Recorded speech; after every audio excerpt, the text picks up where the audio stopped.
All right, we did it. Welcome, everyone. Look at this reunion.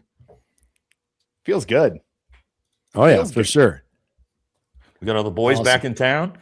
Yeah, guys, we got a great show for you planned. We'll do introductions up front because I know a lot of my audience knows you guys already, but we got new audience here too. So if you guys want to round the horn, introduce yourselves, your resumes, and then we'll jump in. All right. Hey, everybody. I'm Ben Pappas, retired Marine Corps Lieutenant Colonel, served in the Marine Special Operations Command, commanded 2nd Marine Raider Battalion, also served in Force Recon and the infantry, and did some time with the Joint Interagency, doing some of that stuff as well, too. And great to be here. Check me out on my YouTube channel. Currently, I am an executive coach, a leadership and life coach, and do consulting for businesses as well, and trying to be cool like these guys and grow my channel. So please check it out. Yep, we got that in the pinned comment as well. I'll be rotating those through for everybody, so you can make sure you go support all the channels. Aaron? Awesome. Oh, well, thank you very much. What's up, Aaron? I was a PJ. I was a PJ for 18 years. I did another job first, got out of the Air Force, started the One's Ready podcast. We help people get ready to train and hopefully succeed inside of these Air Force Special Operations career fields. You might not know about them. You might not know what we do. If you want to, come over to One's Ready. You can follow me over at Instagram at Aaron Loves America. That's the same thing on Twitter. And I just talk shit about politics. No big deal. Passed 100K recently. I'm at about 102K. We're trying to go to 200. Let's start changing this shit. Hell yeah. Oh, yeah. Awesome. Jakey boy. Let's go. I'm Jake Swig, United States Naval Academy football player in wrestling. I had the unique ability, or I guess privilege, to play football with Ben Pappas. He claims I killed him in SEAL training. I don't remember it. Other than that, man, I've been doing a lot of public speaking lately. I got a new video coming out. I did some gangster stuff. I hired a professional photographer. I've got movie quality film coming out on the last speech I gave. I, too, have a YouTube channel. I, too, am upset with YouTube, and I have not been using it that much lately. I watched Nate the other day give some commentary, and I said, golly, Nate has turned into, who's Steve Brokaw? Is it Steve Brokaw? Is that the guy's Tom name? Brokaw. Tom Brokaw. Yeah. I was watching Nate. I'm like the Temu version of that. Thanks. Nah, listen, man. I was watching you. I said, man, Nate got his inflection down. Like he's like, you can hear the music in the background playing like he's on the news. I said, man, he's killing it. So y'all can find me anywhere you want to. I'm easy to find.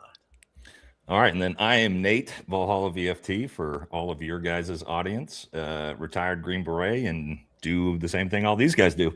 Me and Aaron, political commentary, right? That's what we do. We pretend like we know what we're talking about, which is fun.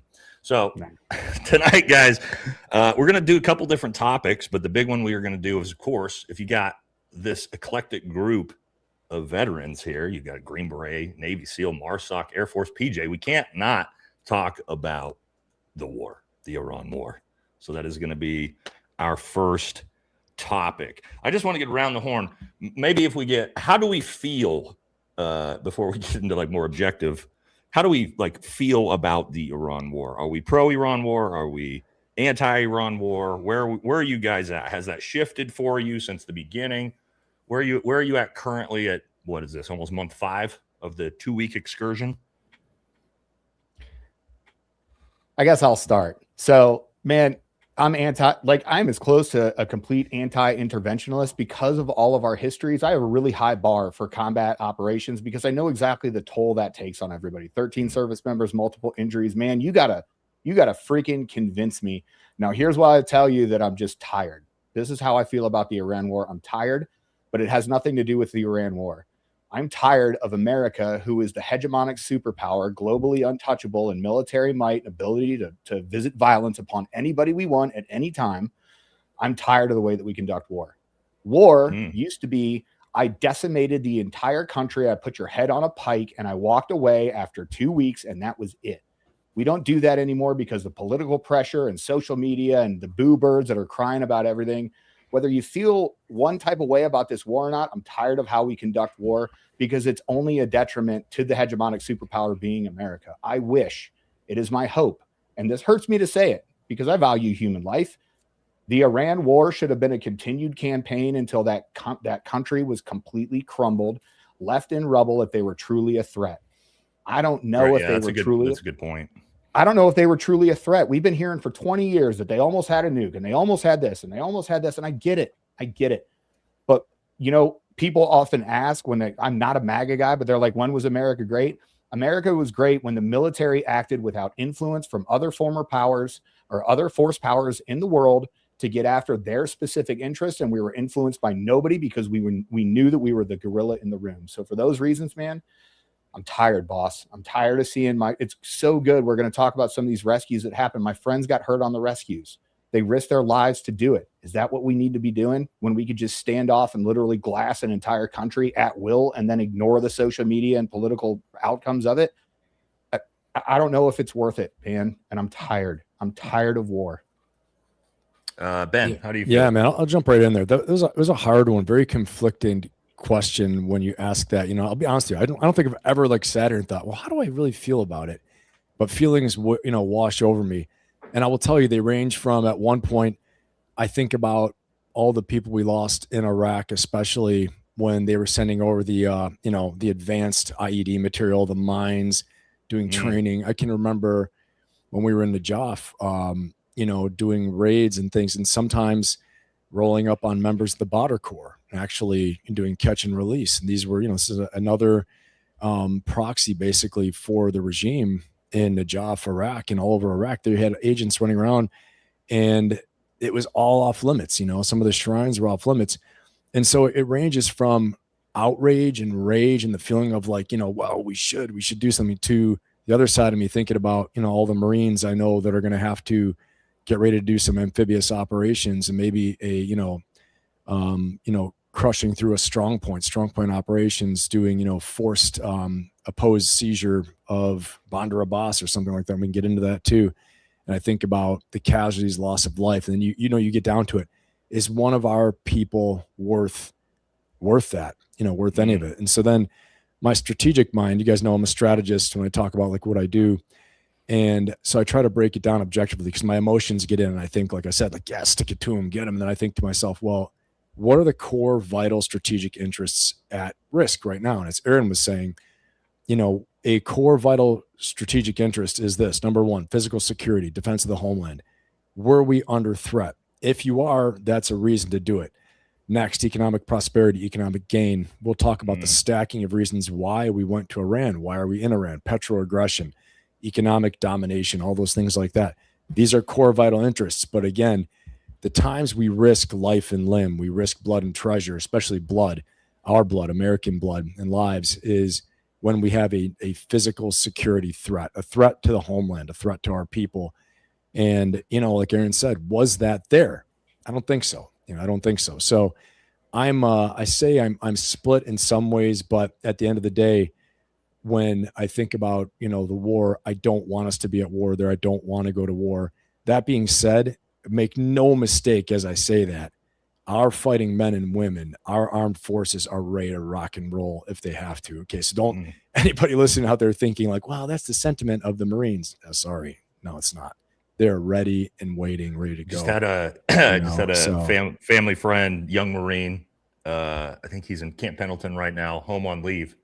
He was over at the house yesterday, and I was getting the deep dive. What do the Marine privates feel about this? And he was like, surprised. I figured there was going to be war, right? And right. he was like, we have that. And he was like, honestly, they don't really support the war, but they also don't give a shit because they're Marines and they want to go fucking fight. It's like, right. I understand that from a young 21-year-old Marine too. Yeah. Exactly. That's it. Jake. Man, it's a tough one, right? Because Aaron called me out before the show as a Jew. Right?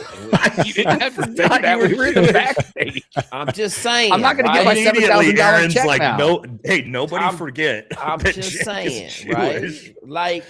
It's okay because I think part of the problem, and I said this, maybe a year ago, I feel like we should just carve Israel out and put it in South Texas. Just give them that little coastline in South Texas. You were saying that a year and a half ago. Yeah, I was like.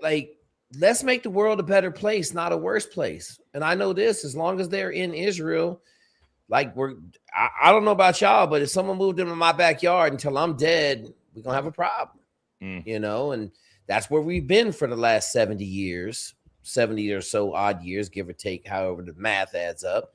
But as far as Iran goes, I just think it's kind of a travesty, because I feel like Aaron hit it on the head when he said, if we're going to go to war, go to war.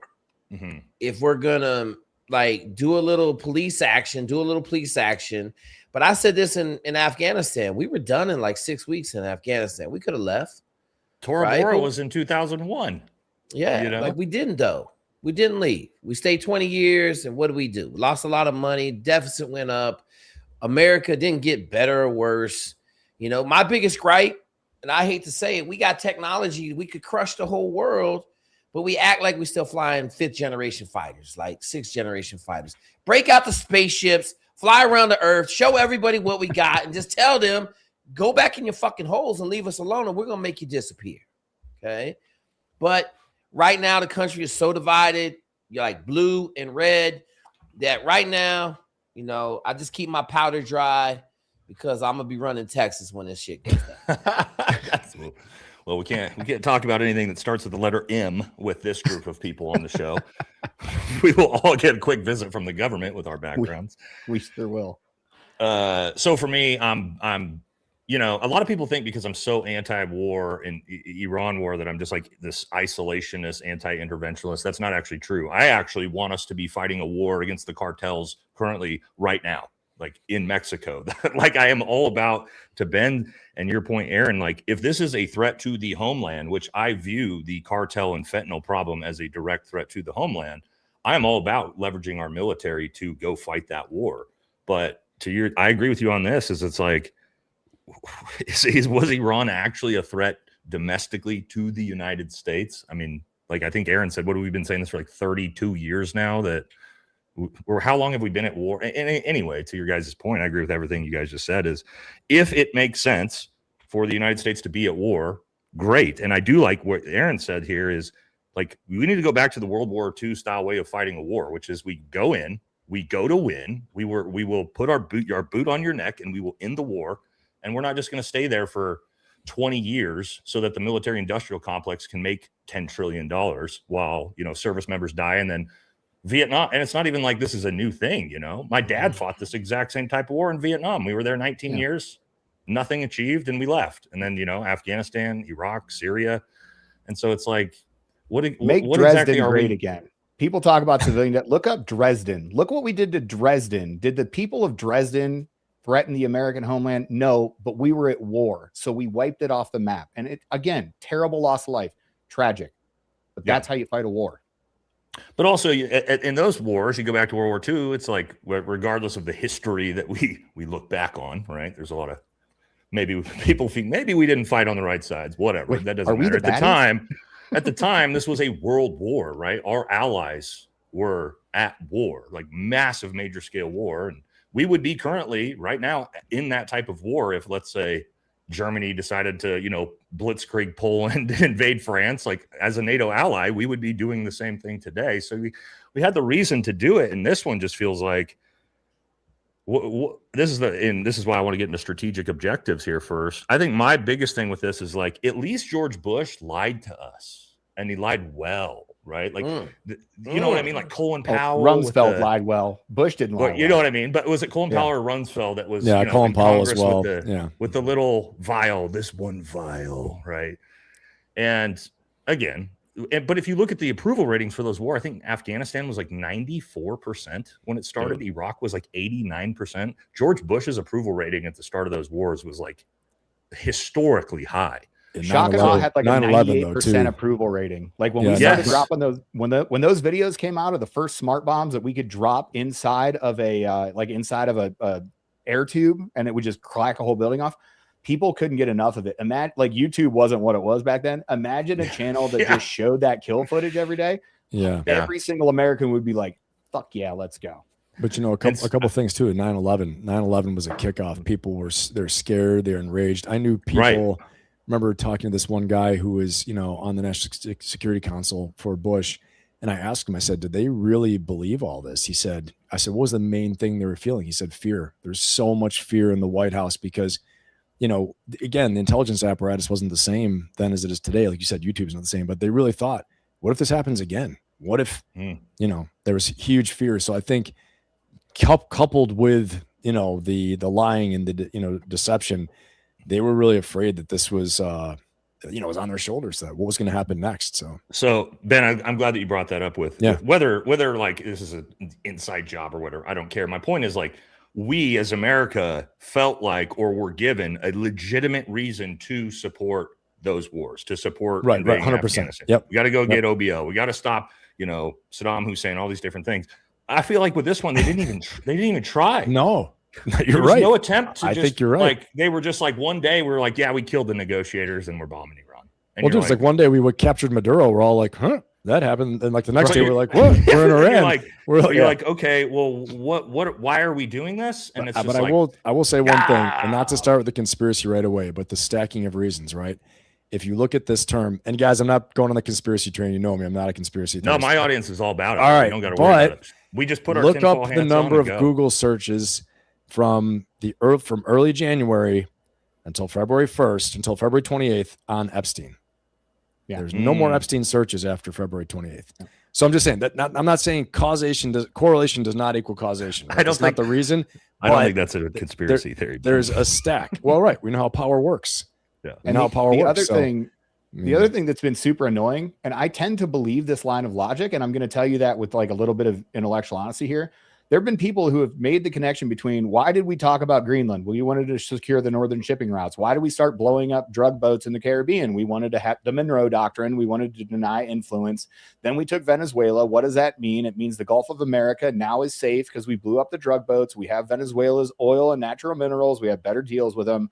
The Gulf of America is becoming one of the biggest producers of energy. The Strait of Hormuz provides China with 20 to 40% of any of its oil. They're on oil reserves. Iran was giving them oil at $5 a barrel. Yep. That's over now.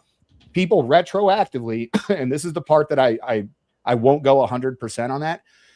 The administration never said that. If the administration came out and was like, right, that's it. Exactly. Because it sounds really smart when you look at it, and then you retcon that and you apply what I think is just cope to this thing to try to make some sort of coherent plan. Listen, it's a great plan. It sounds smart when you say it. That ain't what the administration is saying. It's not what they're doing. Even if the outputs are there now, maybe it was just a happy accident that has to be. Oh, look at what we got here. Look, the rabbit we pulled out of our hat. But I mean, Jake and I talked about this last week on my show. We were talking about, if you had said we're going in, reducing their ballistic missile capabilities, their defense industrial complex, this is a cost imposing strategy. We're going to bomb them.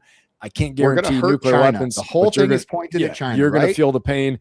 And then if we did that and we said we did it, we smashed you, I could do it again in a month if you don't negotiate, you don't come up with a new deal, and we leave. But instead, we get these three objectives: no nukes, no more anti-ballistic missile capability, and then third was really strange, decoupling, from the proxies. How are we going to do that? And number four was loosey-goosey, get rid of the regime. There was also the real, I mean, we got to be honest with ourselves, right? What was the big one? We were going to change the regime in Iran. You don't remember Raza Pahlavi hanging out with Donald Trump as we promised the Iranian people were coming to save. What did Donald Trump just stand up, help's on the way? And it's like, okay, well, now is that what we're talking about? No, JD Vance is on Joe Rogan talking about, we never said we were interested in putting Raza Pahlavi in power. And it's like, well, yeah, it was good that you didn't want to do that anyway. But that's, to your point, Ben, it's like, that's not what you told us up front. You were going to stop the nukes that you already stopped during the 12-day war. Yeah. And you're going to change the regime. And now it just feels like, well, we're fighting a war to open the Strait of Hormuz. And it's like, the Americans look at that and they're like, they're not retarded. Like, well, that was open before the war. So what's the actual, that's going to lead into now is like, I think that's a good way. What you guys were talking about is, okay, well, now we're here where we're at. And this is the system we'll get into like conventional versus asymmetric warfare and what this war really actually is at this point. But what are the objectives now? Like, what is our actual objective in Iran as we've thrown the MOU out the window, right? I thought, I was hoping we were like, okay, even though it's not a great deal, we'll get the fuck out of this thing. Well, that's scrapped, right? And we're back to full scale war. So what are the strategic objectives now? Like, hang on, Nate. Let me say this real quick, because I think so. When 9/11 happened, and I had to give a presentation in front of my class at business school, I said this is a world-class special operation. Okay. I knew that they had cut somebody's head off in first class. This is about an hour and a half after it all went down. I was thinking about it. I got to commend Iran and their Mosaic plan. Okay. Oh yeah. Because We'll talk they are about that for making sure. us look stupid. Okay. Huge miscalculation. Huge miscalculation on our part. Huge. Mhm. Oh, they got 32. Can we explain that real quick for the audience? Okay, how the so- Mosaic plans work? Because I think it's really important. I think it's maybe the most important part of how they've leveraged an asymmetric warfare here that people don't. I don't think Americans even have any idea that this exists. So Iran, and I'm like the do justice if Aaron needs to come in here and add a little bit of education to it, but it's pretty simple. Okay. Iran, after watching Iraq and Afghanistan and how we did business and come in and kill the leadership and just Libya. destabilize the country, right? Like just, any country we go mess with, right? We just snatched Maduro out, but they've been on the Mosaic plan for a while. Okay. And so they said it was literally built to beat America. They watched Iraq and Afghanistan, and they literally changed their entire country's military strategy to stop what we did, and we didn't orient to it. Go ahead, Jake. So they have 32 self-governing military bodies. 39. Crazy. 30 what? 39 separate provinces. 39 I thought it was separate 32 too, Jake. So okay, my bad. I'll fact check. My bad. Look, it's Aaron, right? I know we're gonna get the facts on here. So 39 individual military provinces that are independently governed by the next person in charge. Okay, and their sole goal is to fight as hard as they can, no matter what, using any tactics that they have, should their country come in peril. 31. Something else? Fact check. 31. Okay. Sorry. Oh, we were all wrong. But We're all close wrong. enough. Good. I was closer than Aaron was. I feel good today. You were, and I went over. Price is so right. Price is right. Price I is got right. a 0. So 31 districts or 31 states, right? Put it in American terms. And I want everybody to think about us and Great Britain and how we fought Great Britain in the revolution. We did the same thing, right? Great Britain lands somewhere, we went to work.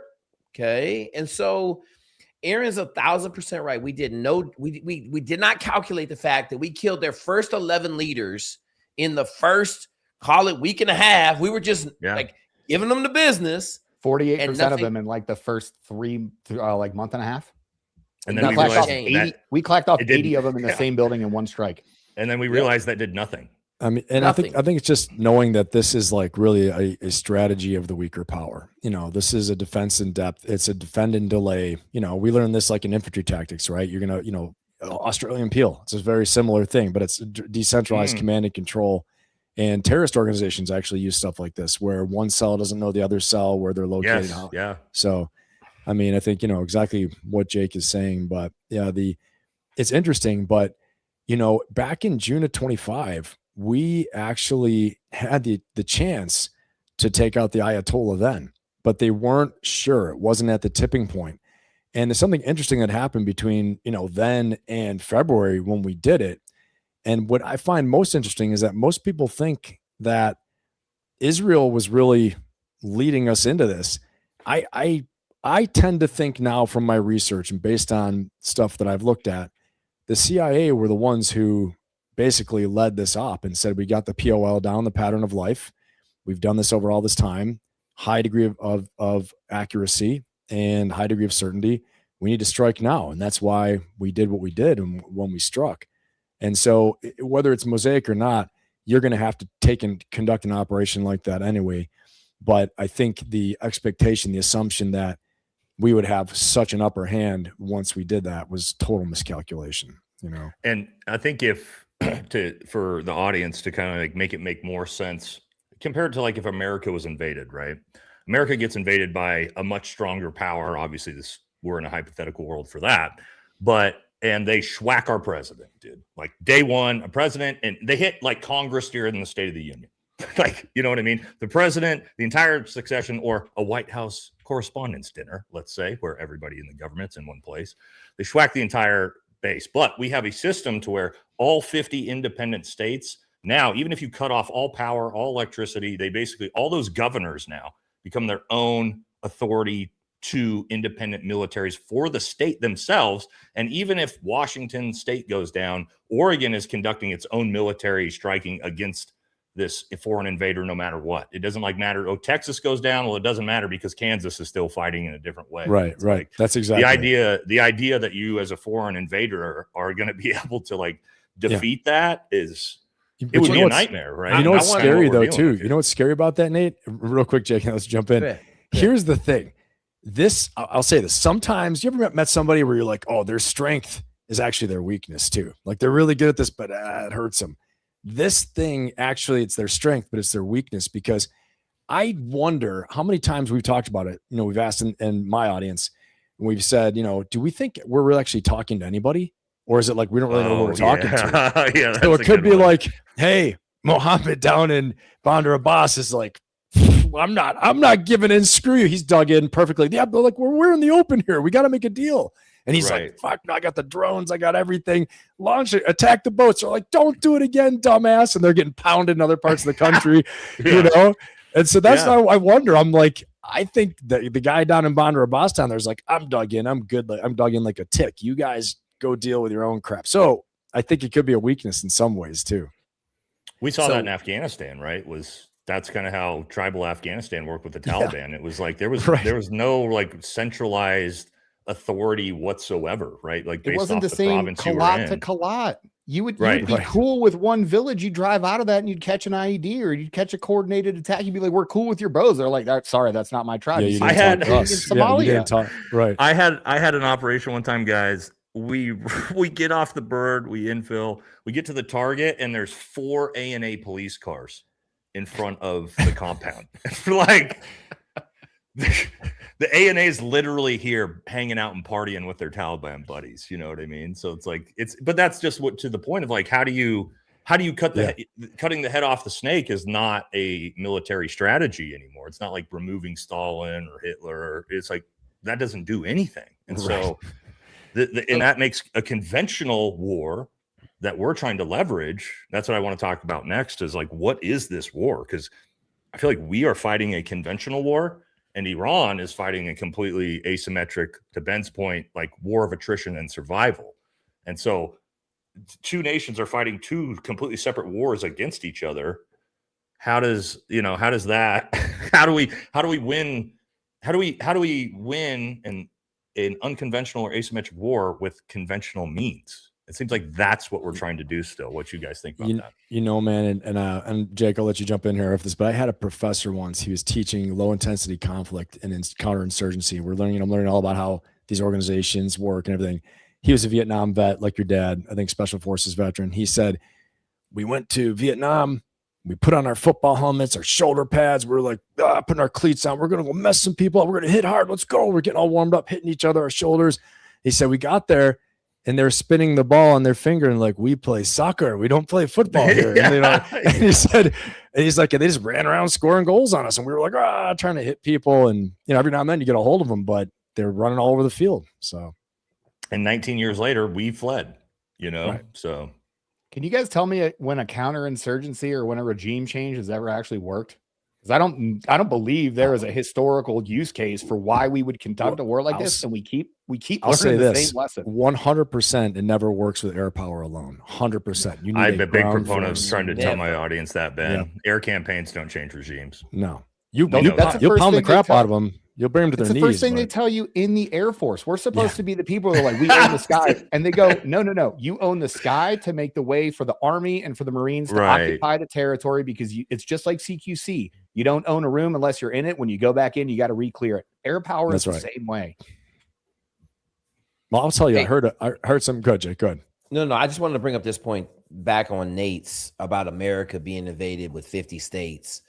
I think we live, we're probably one of the last new countries in the world right now. Okay. And it's hard for people to understand that grew up in America, how much of a fight culture we have. Okay. Yeah. And I want to remind We were born everybody, by it. like, why did the Japanese not invade America? There was a gun behind every blade Every of grass. blade of grass. Mhm. I want to just say this really because it's fucking cool. All right. Guys, we But were you got- born of insurgent tyrants. Well, that's Fucking what I was traitors gonna- to the crown.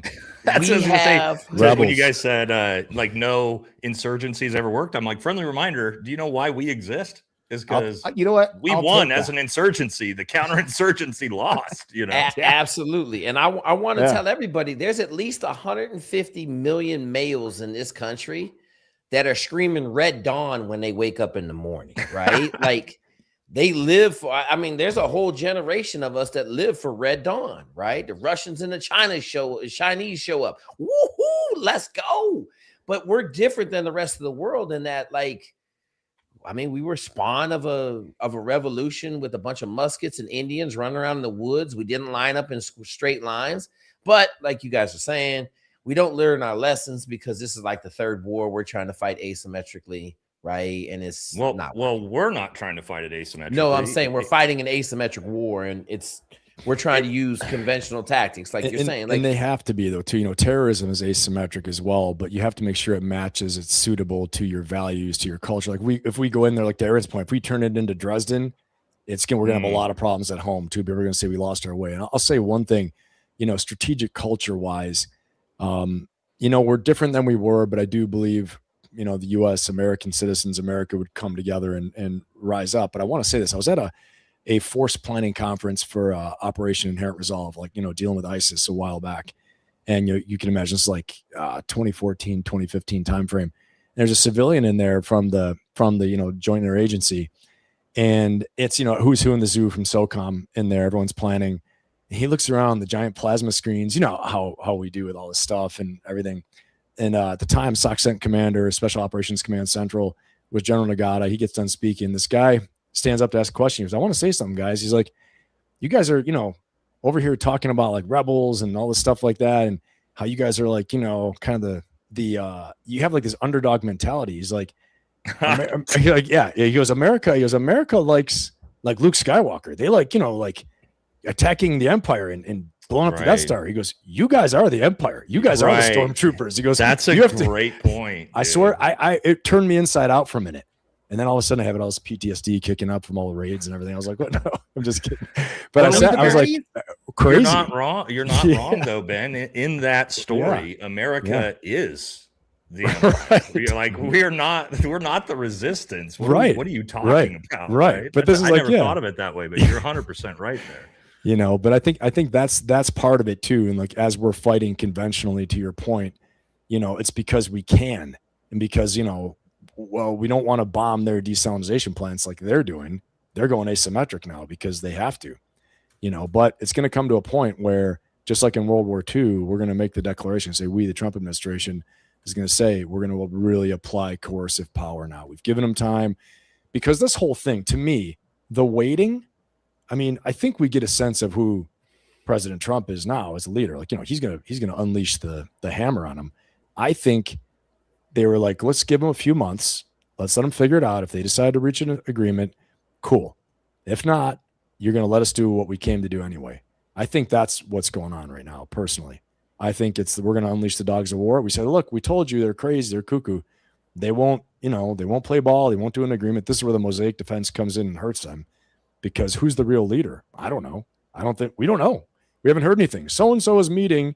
There's a guy like the IRGC commander makes fun of him. He's like, this loser, why is he speaking for me? I'm the big boss here. And I say no. And every time we say that we have some discussion, you'll have, or like Iranian state media will be like, the fuck you talking about? Right. He didn't talk to you. And you're like, every time. Every time.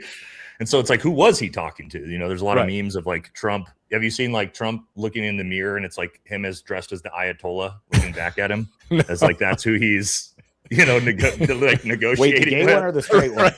Right. No, it's like him with a turban and a beard as he looks back at himself, and it's like that's the Ayatollah. Well, exactly. That's the scary. It's like, thing. yeah, who are we actually negotiating with? But for me, and this is what I want to get into. I mean, I do like the idea of talking the asymmetric warfare and how Iran is leveraging it. Let me ask you guys this, because speaking of Trump said in an interview, or maybe it was at the NATO press conference, that there was no way anybody could have forecasted that Iran would shut down the Strait of Hormuz. There was no way.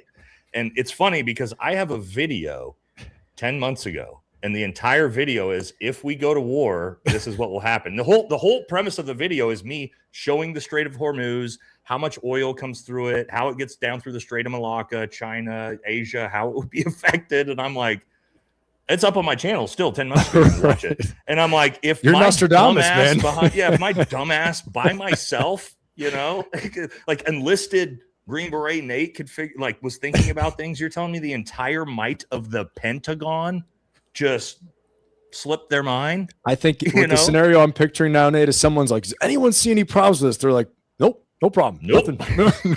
Okay, I do got to tell y'all this story because this is very poignant. 2003, I'm in J5 working on future plans, and one of my bosses says, "Hey, Jake, I think we can handle terrorism the way the WHO handled polio. Okay, it's 80% education, 20% vaccination. Okay." I said, that sounds really good. I go in there. I got a colonel from Delta Force, Green Beret colonel dude I'm working with, and I give him the plan. He said, that sounds good. And so then we take it up one more rung, and they're like, WHO is the Democrats. I was like, what? They're like, WHO is the Democrats. Dumb plan. I was like, What? oh my God. Oh, wow. And then I went back. I told my bosses, I was just like, yo, this is the dumbest shit in the world. Put me on a different contract. This is beyond dumb. Yeah, some crazy stuff, man. People bleed over a lot of crazy stuff into these plans, But back in the day, I don't know about now, but for sure. Clearly, because we in the same shit, Ben. It's the same minions in there running around chirping. You're not wrong. Right? You're not wrong, man. Like we shut down like they saying. I did a video 10 months ago.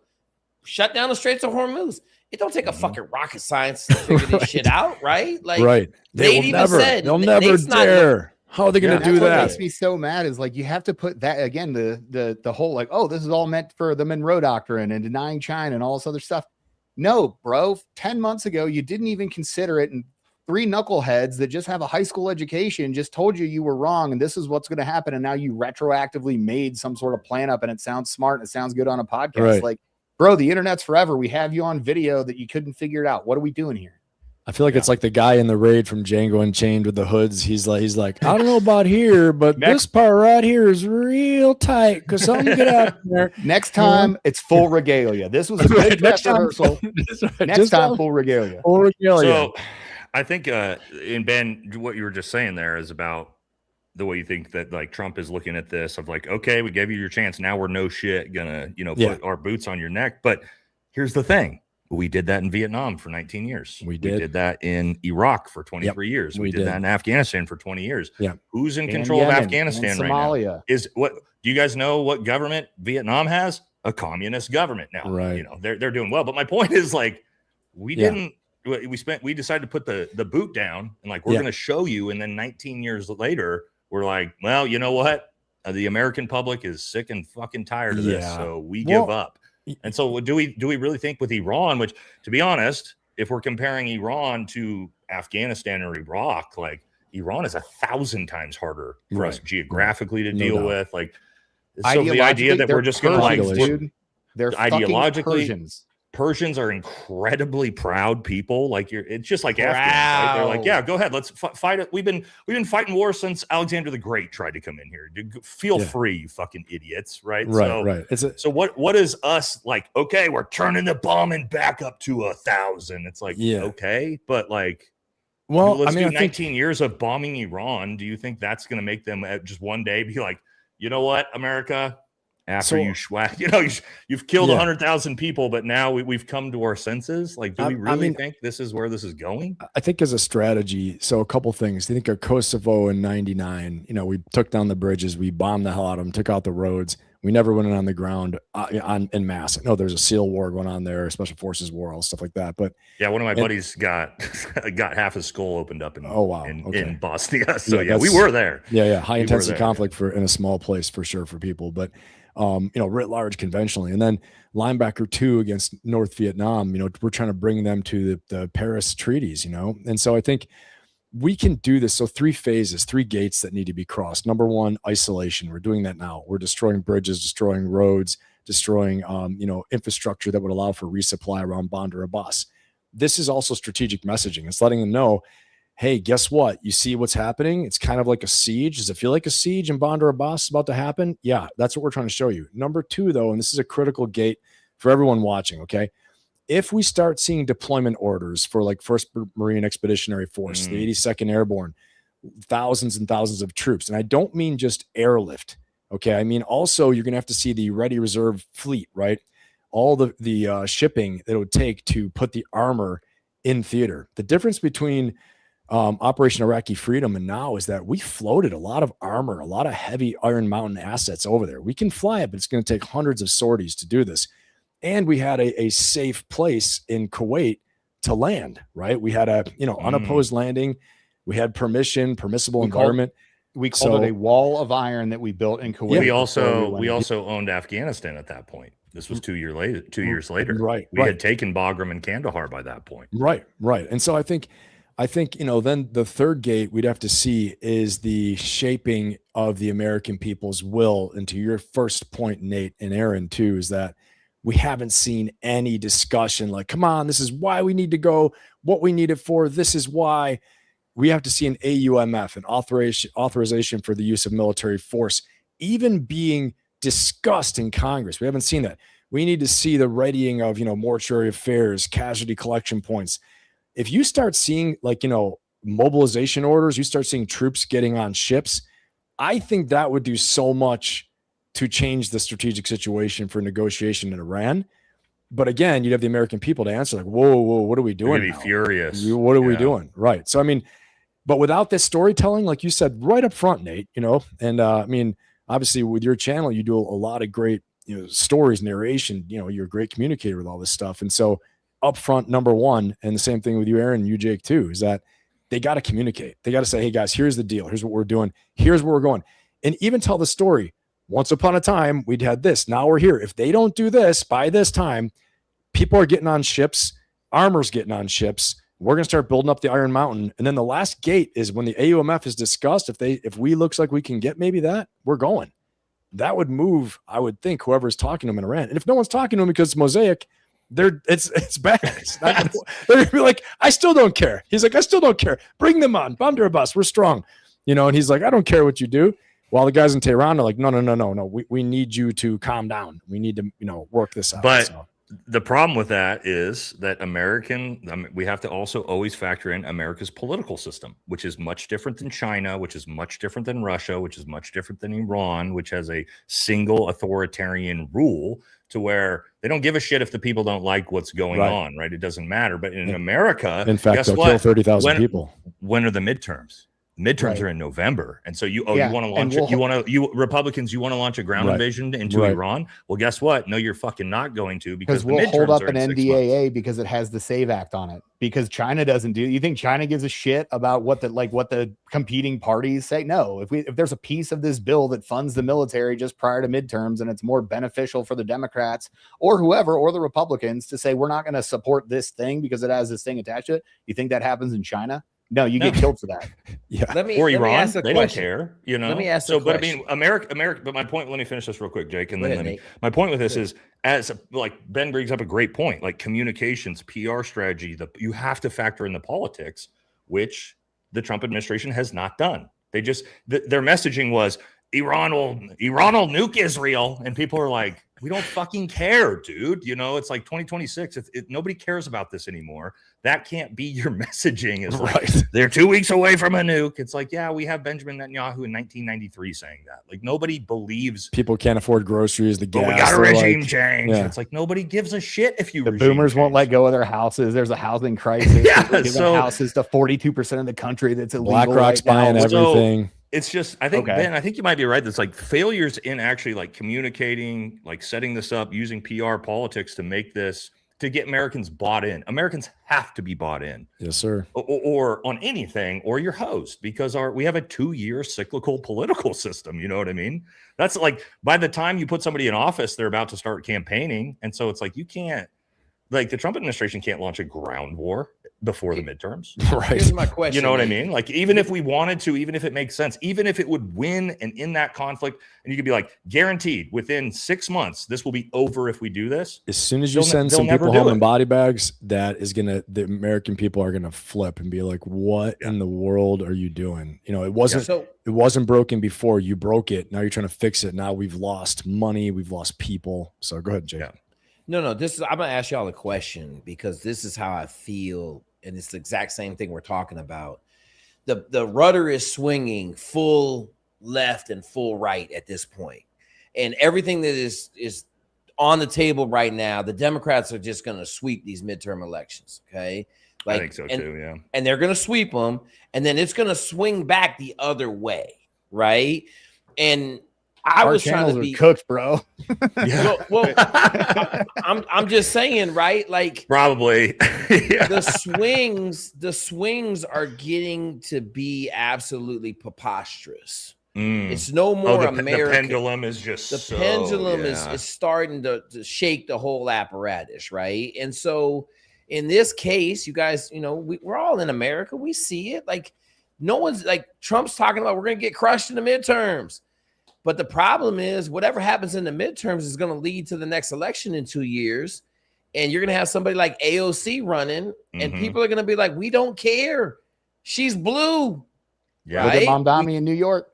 I think Mamdani, right? Democratic Socialists of America, they're taking over. They won 3 different seats in New York City. Mamdani is an open jihadi theater kid that was born in Uganda. He's been here since 2009, and they didn't care. The awfuls, the affluent, white, fat, ugly, liberal women in New York City were like, ooh, he eats with his hands. I love him. And now he's running New York. It's wildly out of fucking control, but welcome. That's the way that it's going.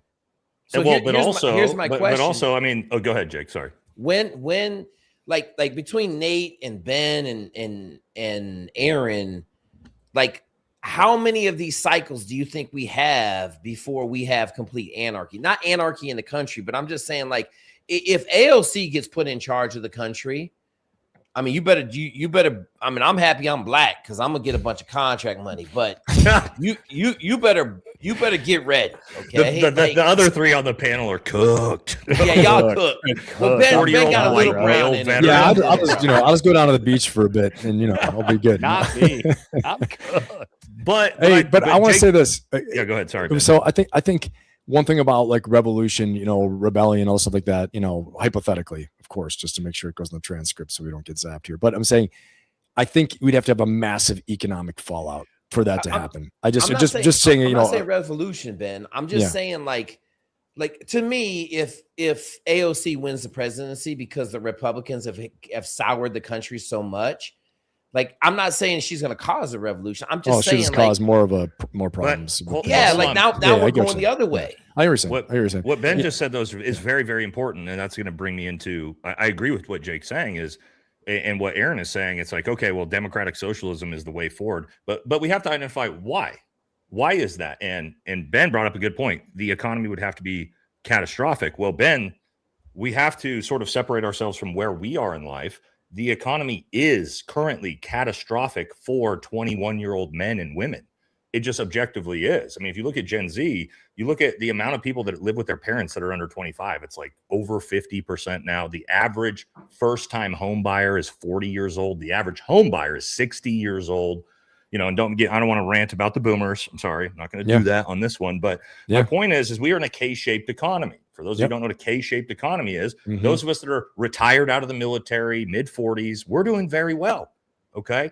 The 21-year-old kid, and the way I know this is I just got my master's degree in business 2 years ago or a year and a half ago. And all the kids, I was the old fucker, right? At 30, 39, I was the old guy in class. And I just talked to one of the guys I was in school with. I actually was getting my hair cut and I hadn't seen him in a year. And I remember talking to him right when we were about to graduate. And he's like, I've applied to like 50 jobs. Nobody is taking me. And I asked him again. I see him a year later at the barbershop. I'm like, oh, how's it going, man? Like, where are you working now? He's like, still looking for work. This is a dude. This is like a 25-year-old dude with an MBA. Educated. Just like, I can't find like the best possible business degree you could have for general work. And my point with this is like the young generation is fucked. And so, of course, when somebody like Mandani, we can be like, well, why the fuck would anybody vote for this, Islamic socialist or whatever? But if you actually look at the way young people in New York, you think about the cost of living in New York. If you're a 21-year-old kid in New York and you're living with your parents and you can't afford anything, and then Mamdani and her AOC walks in and they're like, hey, we'll give you fucking free buses and and cap your rent. You don't think, of course, that's what they're going to vote for compared to the current but the system? problem is then he raised the bus fare. So, but Aaron, but that doesn't matter because we're talking about politics, right? Right. Like you come and promise these things to this young generation who is fucked. Of course, they're going to be like, socialism sounds amazing because I can't afford rent. I live with my parents. So, it's like, to Jake's point, that is what they're looking at. It's like, in their eyes, Republicans have caused this. So why would I not vote for AOC? What's the worst that's going to happen? I'm not saying that I'm an AOC supporter. I'm just saying, like, we have to think that, like, the broader I just think of America, you know what I mean? I think it's back to storytelling though, too, communication and storytelling, because I don't think we can attribute, the K-shaped economy to either party. I think it's been, probably monetary policy, fiscal policy. I'm not saying it is, but I'm saying the Democrats, AOC can go, yeah, look what they fucking did, right? Hey, Ben, right. I know what you're saying. Ben, I want you to understand, on this channel right now, everybody got a college degree. Everybody on this channel. Why do I need to understand You ain't got a college degree. Aaron doesn't? Well, why do I need to understand? I have a high school degree and 3 CCAs. I don't understand. I'm a Here's what I'm saying. Here's what I'm saying, Ben. From Everybody but Aaron. Understanding and education and learning level, all of us, because we come out of special operations, is willing to learn. Okay. I will say 90% of America is not willing to learn. Like, they know what they know, and they're not trying to figure out what's going on. To Nate's point, they literally are sitting there like, I can't afford to buy more groceries right now, or I can't drive to see my mother 4 hours away because I don't have $90 to put in my truck. Right. And so when I think about it like that, I try not to ever use my glasses, because I'm like, shit, I'm fat, dumb, and happy. I'm on the upside of the K scale. Right. That's kind of the point I was trying to make with that. When I mentor all these young kids on my channel and they're like, I'm 26, I can't get a job. Do you think I should go? Yes. Do you think I should go in the military? I'm like, hell yeah. 4 years, either enlisted or officer, is not going to hurt you in the military. It's going to make you more valuable. And so when you hear this kind of desperation out of the younger generation, and you're like, man, that's, I pose the question because I don't have the answer. Yeah. I think part of it too is that, there are a couple things. AI has a lot to do with the technology. There's going to be, a divergence between people who are making money in an old way and those who are benefiting from the new investment in new tech. This is a whole separate discussion, but I think that, it's going to be hard. It's not going to be easy, but I think that, you're going to have people that are going to benefit a lot from investment in new infrastructure and AI, but there's going to be disruption in the beginning. We've got to make some real hard changes, and not to go all the way down to the economics part of it, but I just think, but no, it's important. The economics part is important because this is what I was talking for, like Iran, from an asymmetric warfare standpoint. To Jake's point, just made a great point, is that young kid who doesn't have $90 to put in his gas tank, like me or all of us on the panel, are like, yeah, gas is $5 a gallon, it's $3 a gallon. Does that affect my daily life? No. But for him, right? Yeah, that $550, $550 for his gas, he can't fill his tank up. And then he looks and goes, why is this happening? Well, obviously, because of the fucking Iran war. All of this ties together for American support for this type of conflict or stuff like that. But wait, there's more. It is important. The economy part is very important. But there's even more. There's more coming, because if the straits stay closed even longer, the economic shocks we can expect $200 Brent crude oil, a barrel. That's of Brent. What I've been telling people. Yeah. So, we're going to have double-digit gas prices very soon. And then wait, there's more. After, in 2027, probably going to expect to see a massive spike in the cost of living overall for food in the grocery store, everything, because this year's harvest was affected by the flow of fertilizer coming through the straits, all shut down, urea, you name it, right? Yep. And so the planting season was affected, and it won't hit us as much here in the U.S., but other countries, which could lead to more conflict. Those that import their food, going to be a lot of problems. So, yeah, it's hugely important. But as far as like what I was saying originally is that I don't think we could look to see massive political upheavals until we have like Great Depression level. No, I agree. I agree with that 100%. Yeah. People ask me all that all the time. Are we ready for revolution? I'm like, no. You have to ask them, are you? The thing is, are you? Yeah. We answer that for yourself first. So much worse before we hit that point. But But I think this is important because for Iran, right, when you're the weaker country who is trying to leverage what you can asymmetrically, what Iran looks at and goes, we've been under economic sanctions for 45 years. We're struggling. We've always struggled. Their people are comfortable in that type of environment. The American people are not comfortable in being poor and desperate and starving and being bombed. We are not. And so for Iran in this war of attrition, I think that is their strategy, is like, we will just continue to try to make economic pain for Americans and the world, and do it in a way with Lego memes and all kinds of shit to where people look at this and go, Iran's the underdog. And the reason why the economy is bad is because Trump and Israel, right? That's the way the perception of this is, whether you agree with it or not. I kind of actually agree with that because we're the ones bombing Iran. But all they have to do is hold on. That's all they got to do. And for America to lose, Iran just has to hold on, right? Because there will hit a point where American people go, Ben's point, when gas is $10 a gallon, do you think Iran can never have a nuclear weapon is going to fly with the American voter? Right. No, dude, and Yeah, it's just surprising when you look at it, like the strategy, the rationale for why did we start this war when we did. And there are a stacking of reasons, like I was saying, and like what we've all been discussing. But I think, we were already in a K-shaped economy last summer. And so, I mean, how would we think this is going to fix it unless we do what Aaron said and we go full in double Donkey Kong, and go a la World War II, but, to get the defense industrial base really cranking. But, that's not that type of war, and we don't want it to be. So. Yeah. There we have it. I do want to talk about nuclear weapons, right? Because that is kind of the main thing. They can never have a nuke.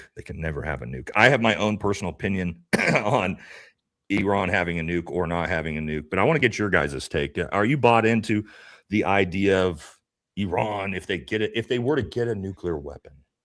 Is that terrifying? Do you care? Let's start there. Do you think? So I do like this because I do have a good reason for this. Yeah. Do we think nuclear weapons exist, Aaron? I know you. So go to the Joe Rogan episode. You can look at all these videos of when we tested nuclear weapons, and it's quite clearly a model. Like, just go Google it and whatever. So we said that we had nuclear weapons. Like a small, tiny model. Dude, I just had the nuclear officer for the Marine Corps on my show on Wednesday, and they exist. They're there. So okay. Well, let's. Ben, wait. Let Aaron. He's seen the big board. He's seen the Dr. Strangelove board. Let's each do our own takes, right? So I want to hear Aaron's take. I do know Aaron's take already, but the audience should hear Aaron's take. Listen, this is one of those things that is mostly a joke, but it's fun to think about. Like, do nuclear weapons exist? We've always had technology like gravity bombs, things that people have never seen. What is it so far out of the realm of possibility that we had a psyop to end World War II? We have a weapon that you've never seen, and we're going to drop some high ordnance bomb that nobody's ever seen, like a gravity bomb, which is non-nuclear. We're going to drop it on this city, and then we're going to put out 2 decades worth of a psyop where we own all of there was only 3 major news channels. We owned every single bit of it. The CIA was running Mockingbird during that time, and the OSS. Is it so far to believe that we just had a weapon and then all the other countries are like, oh yeah, we totally have a nuclear bomb too? Why hasn't there been a nuclear test on video since the 1970s? Why are they always underground? Why do you never see them? Why do we have these things that we say that we have? Wouldn't it be more beneficial for us to say that we have, I don't know, say like the last psyop, Ghost Murmur, the CIA said that we could find your heartbeat from 40 kilometers away using AI? That's fake. That's not true at all. So the government has always lied to us. True. Forever. Yeah. But you're, and Ben, what you're going to do here is you're going to listen. What you're going to do here is you're going to tell me, listen, they've lied to us about everything forever, all the time, except we do have nukes. That's my right. Hold on. We know Jake, let's get yours first before we get Ben, because Ben, we know where Ben was going with that one. So you guys know, like I told y'all in 98, I learned about the mountainous of Space Force. Like we had a mountain in Nevada where we had fucking Space Force in 98. Okay. So I don't care if we got nuclear weapons or not. We got shit a lot better than that. But I would just argue something fucked up Nagasaki and whatever the other city was, right? Like Hiroshima. Hiroshima and Nagasaki got fucked up by something. Whatever it was. Why couldn't that be the first Moab that was a gravity bomb? Why that's is it what I was gonna say. 1,000%. Yeah, whatever it was, whatever Godzilla came out, it doesn't matter. The shit ended World War II real quick, right? And so my point is, I was just thinking about this today for some reason on my walk, right? Why the fuck ain't we dropping Moabs over there? Like resupplying our stock of Moabs and using them on Iran to get that fucking 3-mile mushroom cloud and just let Iran know that we're fucking dropping real shit now. That was kind of my thought today as I was walking. I said, man, we really should dump a couple Moabs over there and really liven up the place. Well, but my question would be there to that is like, well, then why not just drop a TAC nuke? We say that we have tactical nukes that are we don't have them anymore. That are good. But we don't. I learned this just literally Wednesday. I just learned this on Wednesday. We don't have. I just learned this on Wednesday. We don't have a tactical anymore. Just like we don't have the technology to go back to the moon. Well, right? we do. I'm just saying. Like I thought the same. I said the same thing in the show. I was like, dude, why don't we use some now tactical? That makes me want to be on Aaron's side when you're like, when the expert's like, yeah, well, we don't actually have tactical. You played yourself. That's like, true. well, wait a second. Wait. What? This is what I just learned on Wednesday. Like we don't have them anymore. We got rid of them. We don't have them. So wait. So okay. So then I know. I trust me. I'm not. I'm just telling you what I learned the other day. Like we don't have them. But yeah, what's your take on if we have nukes? Dude, I don't know. This is what he told me. Yeah, that would make me be like, oh, this is bullshit, though. I mean, told me that. You know? Rip, I hope you're not lying, damn it. You're making me look pretty stupid right now. No, I mean, I thought the same thing. I was like, we should go over there. Nukes. It's just fun. So we were talking about Russia and Russia using tactical nukes, what their threshold, would they use a tactical nuke to zap somebody? And I was like, well, why don't we just, if they do that, respond in kind? He's like, we don't have them. I was like, what do you mean we don't have them? He's like, no, we got rid of them. I said, what? So I guess. Okay, well, didn't know that. I didn't either. So here's my take. And I didn't hear this anywhere, learn this anywhere, but I just thought about this because coming from 1st Special Forces Group, we legitimately were going to invade North Korea. For people that don't know how close we were, just gonna say actually invade North Korea. My unit was the first unit that was going to be in there, and I was on a dive team at the time. So it was like only way we can get in here is for you motherfuckers to swim through the fucking sea mines, and it was just like. This seems like a bad idea, but anyway, the one reason I don't know anything about the science. I'm not going to pretend I know anything about nukes or science. The one reason why I do believe nukes exist is because the United States has not overthrown the North Korean government. That by itself makes me go, because we would have with Trump. I trust me. You guys have no idea how much Trump wanted to invade North Korea back when the Rocket Man stuff was going on. And so the fact that we didn't do his grandpa, we didn't do his dad, we didn't do him. It's like, it's tough for me to believe that country is still standing if they don't have nuclear weapons. So I was going to say too, it's just the North Korea thing where I'm like, okay, yeah, because America would have curb stomped your asses by now for sure. You were like, are you afraid of Iran getting a nuke? I mean, obviously, ideologically, yeah, that's just where I want to go with the question. What they've demonstrated, their aggressiveness, how they say death to America, they hate us, all the stuff like that. North Korea's got a nuke, right? That's pretty damn scary. It's pretty damn scary. Do I think Iran would actually use the nuke? I wouldn't want to be wrong. I'll say that. Like personally, in my heart, I want to think that's interesting. But I want to say this. You know what I mean? If I'm the man in the seat, I'm the person, I'm the freaking president, I'm in charge, commander in chief. In my heart, I would want to believe, no, I don't think so. They hate us, yeah. But then you think, what if you're wrong, man? If you're wrong, I haven't thought about the what if you're wrong, because I have the opposite take on that. Everybody, I mean, we don't have to guess. It's not America. It's not. If we're wrong, it ain't America. It's that little blue star. Well, that's we're gonna get into that. Here it ain't America. Like well, if we're wrong, but we could be next, though. You know what I mean, Jay? We could be next. Symington Amendment has entered the chat. Yeah, like. I think Benjamin Netanyahu is in the chat. Friend of the show, by the way. Oh, good. Yeah, the little blue star. That would be the first sediment, right? Like, we're available for speaking engagements, Zoom call only, though. Ben, I do like what you said, because I always usually have a pretty good logic-based argument for people on this, and I've never had anybody say that back. What if you're wrong? Yeah. And so my logic-based argument on this, and I think you guys will all kind of be like, agree with this. Okay, let's say Iran gets a nuclear weapon. They do exactly what Trump says they're going to do. They drop it on Israel. They kill 9 million people. what's the response? What happens? We kill 92 million people with nuclear weapons. We destroy. Iran doesn't exist anymore. Like, we kill every single person. Iran knows that. So Iran understands if they nuke Saudi Arabia or Kuwait or Israel, they cease to exist. Everybody knows they'll get turned into an obsidian parking lot. There will be no Persian people that exist. So does it actually rationally make sense that would it be worth it to them to drop a nuke on a neighboring ally for every single one of them to be killed? You know what, like, I wonder on a human being level. Yeah, does that make sense? I want to say no, I've never been pushed back on. But what if you're wrong? I think you're right, but I think you're right. Real quick, Ben, hang on. Go ahead. Does it stabilize the Middle East? Well, I want to get into that. Let's pivot that, Jake, because I want to get to that. That's my next question. But let's get the answer to, my logic. Is that a logic fallacy? Do you guys think that's fair logic? What I just said? Say it one more time, because Jake's got me thinking. So the idea that if Iran got a nuke, they would use it on Israel or Saudi Arabia, and then they know the second they press that button, every single one of them dies. All of them die. All of their children die. Everybody dies. That's because that is what will happen, right? Like, we will not let Iran nuke an ally and get away with it. So do you really think that if they had a nuclear weapon, North Korea doesn't use them? Well, right. Like, when you say it that way, North Korea uses it to get money. They're like, you want us to mess around? We're going to launch this missile press the button over Japan, known warhead, but we're going to show you, and then we're going to show you what we can do. And we're like, all right, here's some more money, here's some more aid. Leave them alone. Okay, they showed they're still here. It's for significance. They want to show there's someone on the block. You know, they've got a weapon. They want respect for what they have. But they haven't used it. No. But my thing is this: that I think you're right that they know that calculus. And I want to say this: that it's more of a creates a scenario in my mind. I wonder if, like, at some point the Ayatollah in his inner circle, who are gone now, I have heard that he was actually more moderate out of all the group. From what we're hearing. And now he was like the one, like, yeah, don't push him, get close, but don't, in case we need it.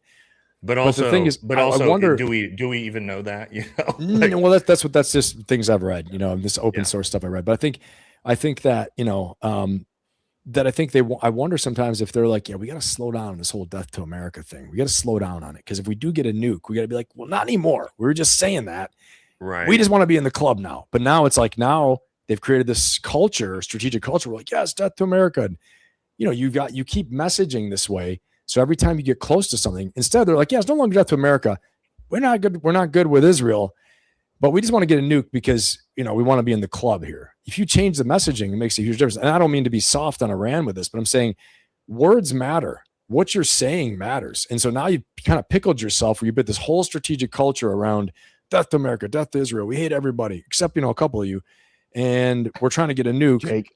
Because we think, what if we're wrong? This is the question that comes up to me. What if I'm wrong? These guys have been saying this. I'm going to come kick your ass. You ever know somebody's like wants to fight you? You're like, yeah, he's not going to fight me. And all of a sudden, there they come. You're like, then he punches you in the face. Right. You're like, ooh. Yeah. It's like when Sean Strickland was fighting Cosma, and he said, he was like, come on, let's do the stand-up. And he goes, he shot on me. And Strickland's like, he shot on me, and I was fighting my way off the ground. I was like, you dumb idiot. If you lose this fight, he's lying right to you. You knew he's lying to you. You know, it makes me think of that. Yeah. So if you guys want to get smart on the kind of the logical dissection of exactly what Ben's talking about, look up Pascal's wager. It's a logical, basically a framework of what if I'm wrong and what do we believe and what's the output of that. Don't get hung up on the theological part. It was used in theological discussion, but Pascal's wager is essentially a logical discussion of what if we're wrong. It's a great point. That's awesome, Aaron. So let me guys pitch this to you, because this was what Jake, that's why I stopped you, Jake, because I think we were going in the same direction here. For me personally, Iran having a nuclear weapon, here's the way I feel about it. I either want no one in the Middle East to have nuclear weapons, aka including Israel. You don't have them either, or both Israel and Iran get nuclear weapons. I want one of the two, and Saudi Arabia, right? Either none of you have them or all of you have them. And I think that's the mutually assured destruction angle that we have with Russia that kind of stopped the Cold War from actually, you know, turning into a nuclear Armageddon for the planet. I don't like the idea of just this one nation gets to have them and then they get to leverage that sort of hegemony over everyone else in the region. I think either we step in and do the JFK style, like, no, you don't get to have them either, guys, or hey, you get to have them too, because now if somebody presses the button, everything goes up, right? So I don't know. What do you guys think? Israel already has nukes. I don't know why we're Israel pretending like they don't. Of course they do, Israel right? has And nukes. I think the jig's up on that. Even Mark Levine admitted that on his show the other day.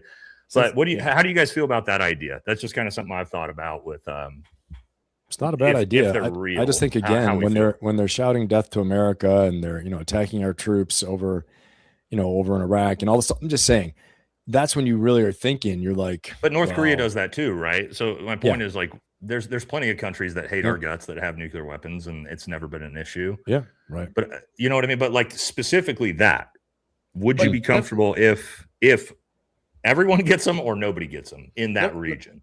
Let me say this though, Nate. I don't think North Korea, other than sending troops to Ukraine, has sent troops anywhere in the world, right? Like North Korea really doesn't leave its box very often. Is that right or wrong? No, that's true. China as well. So none of the Asian countries. They don't really leave their box. The difference here is, like, how are you going to give Iran nukes, right? Like, how are you going to say, like, it just goes back to, okay, I don't, like, to be honest with y'all, I don't really care, right? Like, I'm a big America first dude. Like, right now we suck, and like Ben said, we're the fucking Death Star and we're the fucking stormtroopers, and we got the old blonde man is fucking, I don't even know who the fuck he is. Maybe Darth City. Hey, whoa, you know what I'm saying? So no. As the old blonde guy, I voted for the dude. I voted for him. I'm not really mad at him. Okay, I'm just saying right now, like, we're doing nothing to stabilize the United States. And so if you give Iran nukes, what are you gonna do? Call China up, say, give them some nukes, okay? Or hey, we'll give you some ICBMs with a back door that we programmed in, right? Like, I don't know if any of that stabilizes the region, because the reason the region is unstabilized is because you had some fucking goddamn dudes take over a country that they ain't really part of, and you got a whole bunch of people around them that don't like their religion, and you're like, okay, let's put all the Jews in the middle of the Muslims and see how. By the way, Jake is to YouTube. Jake is Jewish, so he is allowed to say these things. I am Jewish. Yes, I want the transcript of YouTube to pick that. Yes, up. I'm 25% Ashkenazi Jew. Yes, there we am. Okay, thank you. We just had to give that PSA for all of our channels. I'm good. I don't know.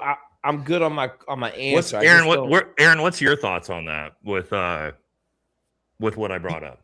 Man, they all get them, or none of them get them. No, totally agree. Yeah, either everybody goes into a mutually assured JPCOA, everybody, IAEA is allowed into everybody with no question all the time. It's seen by an independent watchdog. And if you want to have a nuke for your own personal protection, it's either all or none. And that's it. That's the only way that you have it. Like, mutually assured destruction only works if everybody's violence continuum can go to the same level. That's the only way that it works. So if we're talking about, like, okay, nukes exist and countries are allowed to have them, well, then you don't get to make a moral judgment on whether I like this country or not. I'm sorry, those are the rules of the game. It's the only way you can play it. Yeah. That's I mean, you said that much more articulately than I was trying to say it. The only thing I would add to it. The only thing I would add to it is just it's hard to look at everybody as an equal player and to look at them like they're all trustworthy, because the risk goes up exponentially that someone, could be Iran, could be someone else, gives this technology to a proxy force that then does a dirty bomb in New York City, as all those books back in around the early 2000s were talking about. They put them in a container and they blip out a city. Which is possible for sure. Now do the same thing, but do it from the opposite optic and see if it checks. So when Iran says that America can't have nukes because the CIA that will operate independently will drop a dirty nuke and then say it was somebody else, you tell me how the logic works there. Because I'm sorry. I think we have a lot more controls and a lot more. Ben, wait. To Aaron's point, who is the only country that's dropped nuclear weapons on another country? The United States. So Aaron's point is, they actually have more of a logic justifiable reason to say it is but we already have likely that the United States would use them on us than us using them on them. The difference is this: we're talking about giving everyone a nuke, but we already have them. You know what I mean? This is the difference. No, I'm not saying we should give them. Yeah. I'm just saying, should we be engaged in a war where we're bombing the fuck out of them to stop them from getting one? is what I mean. Yeah, because I think it goes back to that's what I'm saying. I'm saying that I think if I'm not suggesting the America needs to be like, hey, Ron, we're going to ship you some fucking nukes. No, I'm just saying, should we be leveraging this war against a foreign country to stop them from getting a capability that, you know, their neighbors have? That's kind of what I meant by that. I didn't mean like suggest that we need to be like giving everybody nukes, but should we be spending hundreds of billions of dollars to stop that's what that? In that threat assessment, I think, you know, if they're doing a threat assessment, they're doing their job, you know, in the military and in preserving that first core vital interest of, you know, securing the homeland and, you know, physical security. And they think that's a threat. Again, I think very specific objectives, if they would have stuck to reducing the ability to create, you know, like their nuclear program, much more understandable, these limited objectives. I think, you know, if we crescendo up, then we expanded into this broader war it's become. Now we're talking regime change, everything else. What we did in June, Operation Midnight Hammer, way different than what we're doing now, you know, and back then they said we obliterated them.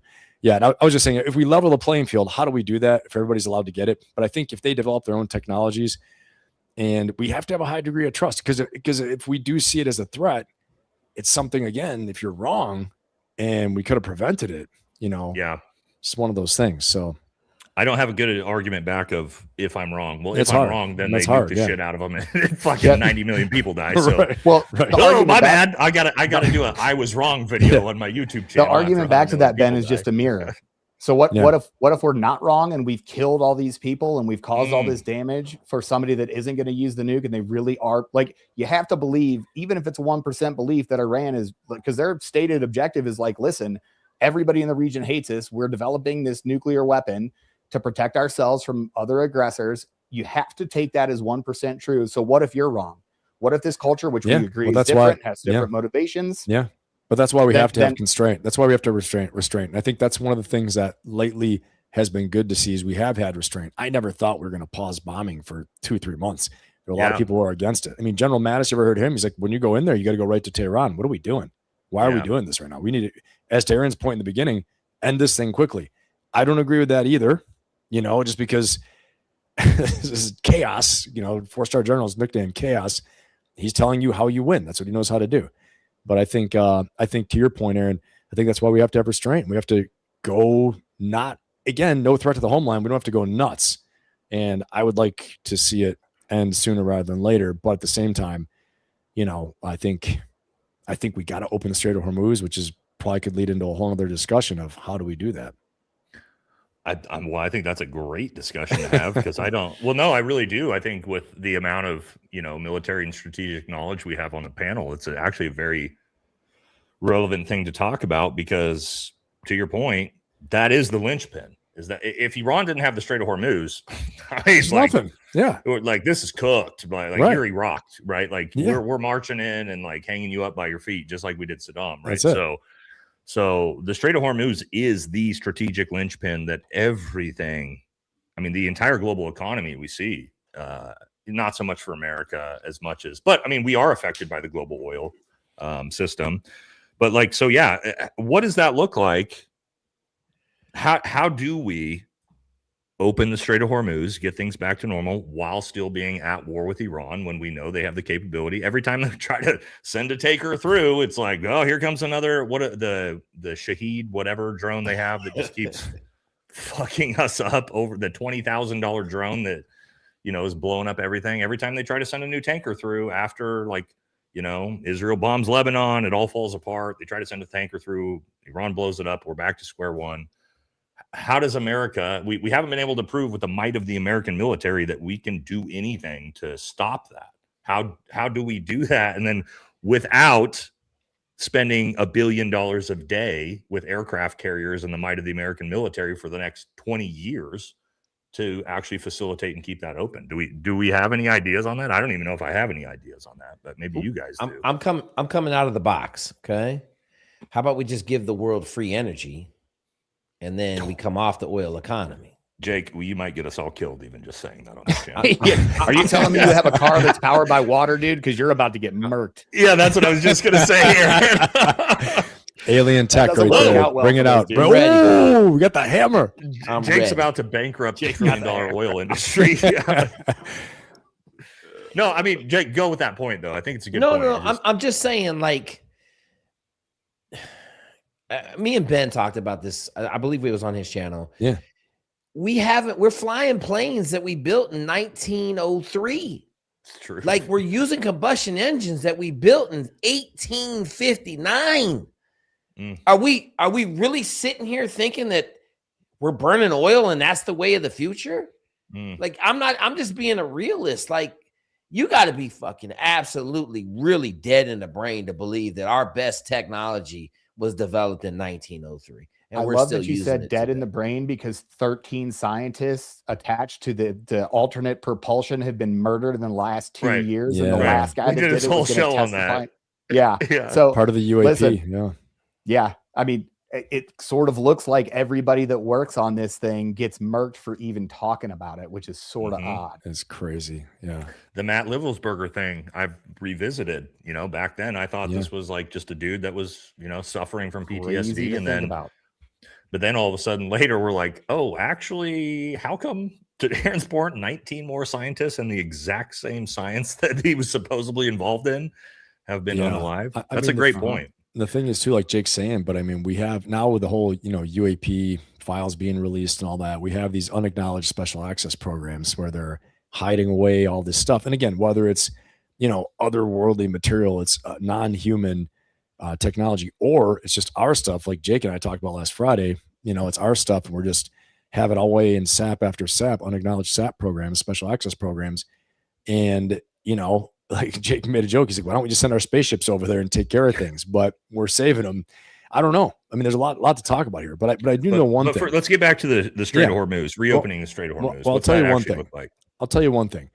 In the end of March, there was 100% no bet on Polymarket that there'll be a U.S. ground invasion. Wow. This week, it's a 72% no. So by that trajectory of a 28%, decrease in the no month over 3 months, by the end of September, we're going to be at a 54% yes that there's going to be a ground invasion. So, and the thing is this, we don't have a good political science formula that, you plug in this, plug in that, it's going to come out. But if we do strategic analysis, we look at indicators, like I talked about that first gate, right? We're isolating Bandar Abbas. Right now it's being isolated. Look where all the latest strikes are: bridges, railways, anything that can support the resupply. It's not Karg Island. Everyone keeps saying Karg. I've been saying Karg is a deception op the whole time. Why? You got to get through the strait still. The problem is the strait. It's all the way up in the deepest part of the strait. They don't have any money right now. They can't sell their freaking oil. Why would we go to Karg Island? I've been saying it the whole time. But if you're going to secure Bandar Abbas, you take care of their biggest weapon. So that's phase one. Phase two, though, are the deployment orders, right? We're seeing the deployment, the Iron Mountain being built up. And phase three is the AUMF, all this stuff like that. So I just think the people who are watching this are believing. Strategic analysis is also showing this. If you look at the indications and warnings of a ground war coming, that it's going to happen, for my opinion, Bandar Abbas, Keshem Island. How you do that is exactly what they're doing right now. Number one, phase one's isolation, shaping operations. They can't resupply. You're going to cut them off. So that guy's been having all his fun with the drones and everything, and the strikes and all that. They took out that tower they hadn't taken out the whole time down in southern Iran. That's on the border with Pakistan down there. They took that out. The tower that tracks all the ships, gone. They've taken that out happened yesterday, right? Yeah, more drone facilities they're taking out.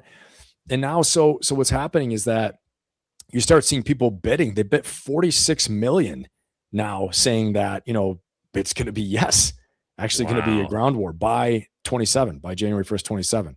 So, but also I think that to your point, Ben, like if we look at history and the way we work, like that also makes complete sense, right? Like if you look at Iraq, you look at Afghanistan, it's like we have this kind of slow buildup. Right. I mean, George Bush said, famously said on that aircraft carrier that it would take 6 weeks for us to go in, remove Saddam Hussein, and be out of the conflict. And what are we just now talking about? Like today, like, oh, we're getting close to leaving Iraq in 2026, So I think to your point, I think it always kind of made sense that this is where this would escalate to.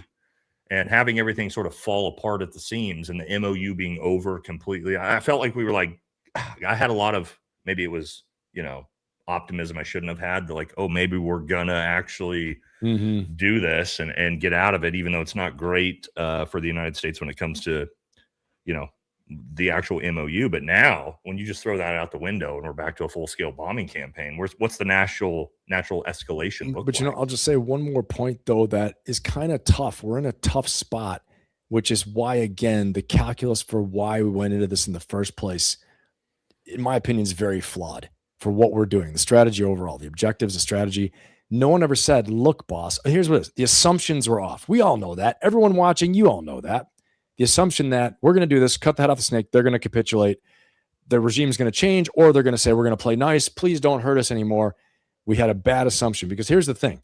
No one ever said, boss, what if we have to go on the ground force? How are we going to do that? Yeah, don't worry about it. Well, okay, don't worry about it because we have a 41% rate today, 41% rate of all our ready reserve strategic sea lift surge forces, 41% working success rate, okay?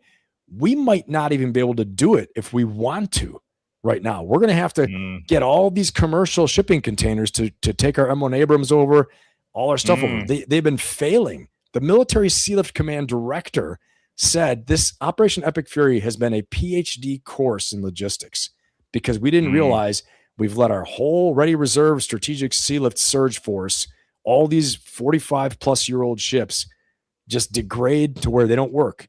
So during Operation Iraqi Freedom, the preponderance, the major part of all the armor, all the mechanized forces came over on sea while the troops came on airplanes.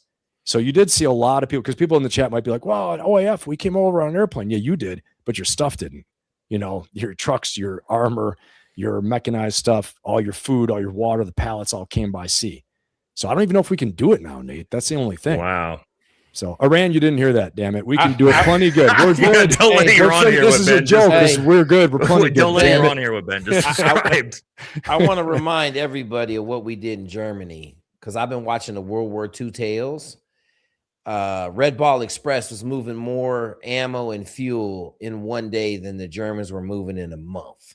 So never doubt America's ability to get shit done. Amen to that. Yeah. And I will say quick, I saw somebody before here and saw people talking in the chat. If everybody served on the panel, just so everybody knows, Nate's the lowest ranking guy here by a lot. So love you guys to death, but everybody on this panel has way more experience and seniority than I do. So let's just let's make sure we all understand that for my audience. No. Yeah, anyway. the big linchpin too, to kind of like put a bow on this, like America can't do it alone. The Gulf states have to step up. The only way that the strait is secured is that the Gulf states invest a lot more money into a lot of these things and exert influence. And they look like they have zero appetite because they're not going hard in the paint now. And we fund a whole lot of these people like UAE and Saudi Arabia and people that have our, close to military technology and all this other stuff. Like the Gulf states have to step up. And if they don't, like, I do not believe that America could just do it on their own. It hasn't worked until now. Why would it work in the future? Yeah, no, that's, I think that's a great point. Final thing I want to talk about with the war, and then we can move on to, just leadership and stuff like that, is who's winning? Who's winning, right? This is a thing that, depending on who you're listening to, America is fucking winning everything or Iran's winning everything. What do we think? Who is currently winning the war? Let's break that one down. Then we'll move on to our final topic. There's no winning a war. Everybody's losing. Okay, let's skip Aaron because that's. And Aaron, you got to tell us you got to tell us what happened with that rescue, man. That's too. Oh no, we have to do that. We're doing. Yeah, we got to hear about the rescue. But for the final one here, I got you, Aaron. Aaron, you had the right answer right out the gate. That's what Aaron's gonna give the right answer. That's right. That's right. Yeah. Cameras off. Iran is winning because they're still winning. As long as they're alive and breathing, they're winning. Like, whatever we're trying to do ain't getting done, and they're winning. So, real simple equation. I think here's my thing. Jake and I actually talked about this on Friday too, and Jake gave the answer there. Their goal, here it is. Here's what I say. I don't want to say this. Marine Corps officer, okay, as you guys know, the long-haired guy, I served a Marine Corps officer, okay, for a long time, and commander, all that stuff. I don't want to say they're winning. I don't want to say we're losing, okay? What I'm going to say this, but I have to go objectively as a strategist. Who is meeting their objectives? Their stated objectives by their senior leader. Iran has won. Survive. Now they got the straits. They're like, hold on to the straits as 1B, right? But they just have to survive, as Jake said. For us, we gave 3 strategic goals and one kind of maybe sorta, right? Number 1, No more weapons ever for Iran. President Trump said it. You don't believe me? Watch his speech on March 1st. Okay. Number 2, get rid of their ballistic missile capability. Okay. Or degrade their defense industrial complex. Okay. Number 2. Number 3, decouple them from the proxies, the Houthis, Hamas, Hezbollah, all these people. No more association, collaboration, or support for them. Okay. Which ones have we achieved? Nuclear weapons. We don't know. I think probably not. They still have all the fissile material, all the enriched uranium, right? Number 2, degrading and getting rid of their ballistic missile capability. They've demonstrated still they have it. So we haven't done that one. So it's ongoing. So I'd say, I could say fail. We failed. We haven't failed yet because it's not over yet, but it's not going the way we want it to. And number 3, for sure, Hezbollah and Hamas, they're still supporting them. They're still directing them. Houthis haven't even gotten in the game. The Strait of Bandar al-Mabeb, something like that, but down the other strait. Strait of Mandab. Strait of Mandab. There you go. But the other one, if they tell them to close that, it's going to be more problems. Houthis haven't even gotten the game yet. So I would. That's another 10% of the world's oil supply. That's it. And that place is those two together with the Strait of Hormuz and the one he said.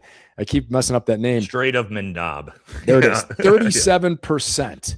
37% of the world's oil through those two. Yep. They haven't even told them to do that yet. So they could push on some more. So I'll give with Jake that we got to say that right now because they're still around. Iran has more points on the board. Okay. Now, have we smashed the hell out of them? Yes. If we would have said, kill their Navy, attack them a lot, degrade their military industrial complex, and we leave. Yeah, touchdown, we win, right? But we didn't say that. We said some very hard things, and we had bad assumptions to think we can get them done fast. So that's my take. What about you, Aaron? Well, you kind of gave the jig up, but yeah, I could sit here and I could pretend to say that America's winning, and I could bring up the fact that Iran's Navy has been absolutely decimated. Their infrastructure is decimated. The way that they prosecute threats, their integrated air defenses, their leadership, like there have been good outputs. I still think the ledger is red. I agree more with Ben than I do with even my own position on this one. My base thing here is that nobody wins in a war. We didn't fight the war that we needed to. And again, you have to fold in social media and politics and all these other things at home. I'd be a fool to sit in front of you and be like, oh, we are winning, right? I think we can win. I don't know how, and I think it's a lot of factors that we don't control, but man, nobody wins when we go to war. The loss of life is always something that should be rejected and looked at very, very soberly.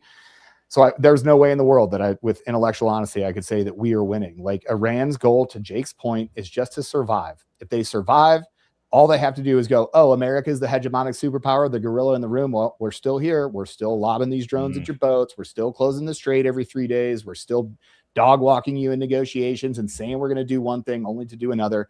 You have to be clear-eyed about that, and there has to be change. So the war is terrible. Nobody wins at war. And I'll tell you, like to Ben's point about stated objectives, it's just the facts of the matter. Did you get done what you said you were going to get done? Because that's the point of war, is clarified intent and guidance, and then satisfying that it's an official end state.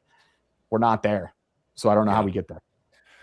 Yeah, for me, I agree with Aaron. I'm on the side of everybody's losing. The world is losing. That's what I look at it. And not just like, oh, war is bad, so the world loses. Like, no, the global economy and our allies, like Thailand, the Philippines, Australia, Indonesia, all these countries are getting, Japan, Korea, they're getting skull fucked by the Strait of Hormuz being closed, because most of Asia gets all of their oil through the Strait of Hormuz. So 6-hour gas lines in China. And China's no more losing. China's like, I feel like Russia is about the only country that's actually winning out of all of this, because Russia had all their sanctions removed by the United States, and now Russia is selling their oil at maximum prices to our Asian allies. So like Russia, I feel like, is actually the most emboldened. To Ben's point, China's getting beat up by this. America's getting beat up by this. Iran is getting beat up by this. Like, I also think we can't be disingenuous and being like, Iran is crushing everybody. It's like, no, not really. Like, they're getting just obliterated too, but they're, to Ben's point, holding on, right? That's all they need to do. Europe is getting destroyed by this. It's like nobody is winning, other than for a little bit, we felt like maybe our greatest ally was sort of winning. I don't even think they are anymore at this point. Like, this has been such a massive negative PR loss for them too, that it's like nobody's winning at this. You know what I mean? At least in my opinion. I don't know where the outcome, what does strategic victory look like for me? And let's, like, final things, I guess, before we jump into the PJ rescue for you guys. I mean, For me, I don't care. I thought the MOU, I was hoping it was going to go through. It's not great. I don't want to give, let the Gulf states fund $300 billion to Iran and all these different things. We have to leave. But at the same time, I was like, this is probably the best possible outcome we could get. Like whatever ends this and we could get to some level of peace, maybe the Middle East gets stabilized a little bit, even if that means we leave completely. That's what I would like to see. I would just like to see the shit be over. I don't know how you guys feel about it. I want to go wrestle in Iran. Iran got some fucking phenomenal wrestling, right? And I would love weightlifters too. Yeah, I would love to take my kids over there for a fucking month in the Russian gulag or the Iranian gulag, but they not getting me for no spy. So I know they got a lot of good skiing over there from what I heard too. Like snow skiing? Oh yeah, I guess they do have. Yeah, that's what I heard. Mountainous area. And they have no tactical nukes like us. Things you didn't know. But yeah, Ben and Aaron, what's your final thoughts on that? What would you like to see to how this ends? Is it like you need to see American victory, or are you just like whatever the fuck gets us out of this thing? Don't care. Ben's going to be smarter. I'll go first. Don't care. Negotiated peace settlement. I don't care if we have to leave and pull everybody out and there's some sort of negotiated settlement that actually benefits Iran at this point. I don't care. I'm tired, man. We have problems here at home. We have problems here that we need to fix in our own country. And having we tried to fight a 3-theater war for 20 years at GWAT, and where did it just blood and treasure? We just spilled into the soil. I'm tired, man. I'm tired. Yeah, man. I mean, I agree with what Nate you're saying and Aaron you're saying. I would like to see us end this and be out of there. Obviously, people who are elected officials, they've got a duty to protect the interests of our country, and our military does as well too. So, I know hope is not a course of action. Hope's not a COA, but I am hoping that we're very clear-eyed about, again, protecting mission number one, strategic core vital interest number one, defense of the homeland, protect our country, our economic prosperity at home. And at the same time, I think, you're in this now. We have to exit the right way, which also has to demonstrate strength, because if we do it wrong, kind of like the Afghan exit, if we do this wrong, you might cause us to get poked at more by people like, yeah, we thought you're tougher than that. Guess you're not. Guess what? Taiwan, here we go. And I'm going to tell you, I know from a good source, it will not happen until 29, but it's not just one person that changes, because if they sense that there's in the system in turmoil, Taiwan could go down because they're like, yeah, you guys aren't what I thought you were. We'll talk offline if you want a good source for what's going to happen with Taiwan. The guy who worked at the siege of Sodef right before he retired for the war in Taiwan or Taiwan. That was me. I would like stuff to say we can talk about offline with that. All right. But yeah. Hey, real quick, Ben, what you just said there is correct when it comes to the actual strategic plans for what's going to potentially happen with Taiwan. I want to remind everybody what happened after Maduro disappeared and showed up in fucking America. You ain't heard shit out of no South American countries, period. To Ben's point, right? That's true. That is actually true. And if you sense that America is weak or whatever, all bets are off. But I mean, it's always the same argument, right? Someone tries us and then we smash them and then we're the bad guys. And now we're in this vicious cycle. Yeah. You would hope somebody. Just what Jake's saying, Jake, exactly. You're just making me think, because my deeper point at a visceral level, a personal level is, bullies are bullies, man. And if you don't have strength and you don't look strong, the bully's going to come looking for you. So I want us to get out of there, but I think, we can't do we got to act like America, man. We got to be strong as we leave. So either way, even if, like Aaron said, we have an agreement with them, whatever like that, but we still have to demonstrate strength as we do that. And strength doesn't mean we go pounding them into oblivion. It's like, no, we have to demonstrate leadership and say the reasons why, just talk to the people, whatever that is, that's their job. That's above my pay grade, but we can't show weakness, because then that could lead to more loss of life and treasure, blood and treasure for Americans if we show weakness in the system. To your point earlier, Nate, lots of people hate us, man. Mm-hmm. All right. So next, I already put a poll up a little bit earlier. It's about what I expected. We're going to get into, this is the best part of the show because we have Aaron on the show. I put up the poll, the recent, Michael Bay's making a movie about it now, as far as I understand, the the down pilots in Iran. Okay, I put up a poll. What does my audience think? Is it a real mission, or was it a botched uranium heist? And 80% of my audience believes that this was a botched uranium heist. I thought we were going to get a 50-50 split. Yeah, I've talked about this before on the show. All of my information came from Aaron, so I can't pretend like I knew anything about this. But let's talk about this, because this is a PJ mission, and Aaron literally knows the people on the mission. But also, Aaron brought up some good points of like, it also kind of makes sense that it looked like a botched uranium mission. Yeah. So why don't we have Aaron break down the pilot recovery, from your angle, the people and all of that. I think that'd be great for the audience. Sure. So we're going to focus it up here. I'm going to tell you right now, Vanguard Wall, I was on their podcast, recorded for 8 hours. They put an entire short out. It's like 30 minutes where I break down every single piece of information in a coherent timeline. So anything that I say in here, just go check that out. That's going to be the source material. What we're going to address directly is where this idea, and it's valid. I'm going to tell you right now, like looking from the outside in and not having inside info or not being able to see through the weeds here, I can tell you it looks like that. So we're going to talk about, first and foremost, you can tell me it's fake all you want. I'll tell the guys that I talked to that I know that went on the mission, both air crew and operators, and I'll tell them that they're lying to me and that they got me in their psyop. Okay. I also am not claiming that I was in a room where I saw this happening, but I will tell you, I work very closely with the fighter pilot community. The second that this happened, it broke loud, and I was in the center of all of the fighter pilots, which is my day job. And I was tracking this from the second it happened. Literally, somebody pulled me into a room and they were like, dude, this is happening right now. So what happened is we lost an F-15E. It was Dude 44 Alpha, Dude 44 Bravo. Dude is the name of the F-15, right? The pilot, and this is a very funny thing, the pilot that actually ejected, he was shot down by the Kuwaiti guy. This was the I told my audience after the media finally released this story. But I was like, guys, I told my audience, I'm like, there will come a time that I tell you something I can't tell you. But I mean, you were right. You had called that weeks before. Yeah, no, and I had to wait for it to break because I want to protect, I'm not trying to be first. I'm trying to be correct. So I want you guys to understand where I'm at here and why I'm speaking about this. So number one, personal experience. I literally know the people that went on the mission. So you can say you believe me. You don't have to. That's totally fine. The second thing that people often talk about, and I'm going to bring this up on the screen here. People talk about, oh, well, it was exactly in the same place as this place. Okay. It happened in Isfahan. We can see Isfahan right here. It's a nuclear facility. The pilot was shot down, geolocated. You can see this from all the videos and everything. It happened in this exact area. So now let's talk about how that can foul the information stream. And I just want to frame it like this. The military has plans for everything. When this exigent event happened, we got the first pilot, Dude 44 Alpha, right away. He was recovered. That was the guy that shot down twice. There was an A-10 that was shot off target that had to limp out, feet wet. He went down. A second PJ team recovered that guy.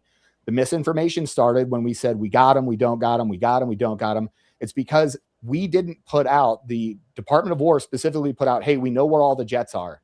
We didn't want to let them know that was an F-15E that's got 2 seats in it. When that broke, somebody leaked that to the press. Now Iran knew that there was a third person on the ground, Dude 44 Bravo. He's the backseater. That's the weapons system officer. They call him a Wizzo. It happened in the area of Ishfasan. So my question to you is, if you think the military hasn't been planning to snatch this uranium forever, you're wrong. The tactics, the techniques, the procedures, these are all heavily practiced. And I'm going to bring up some proof of that when we talk about it here in a second. Do you think it was easier to come up with a plan from scratch? Or do you think it was easier for the guys planning this mission in a crisis to Google on Palantir, like literally search, do we have any plans that are going to happen in this area? They did. 90% of their work was already done. We know this in the military. You have shelved ConOps that are actually 90% products, especially when you're talking about the exact same area. Intel reports, disposition of enemy forces, terrain, weather, likely areas of attack. We had all that stuff buttoned up because there is a plan that exists to go get this uranium.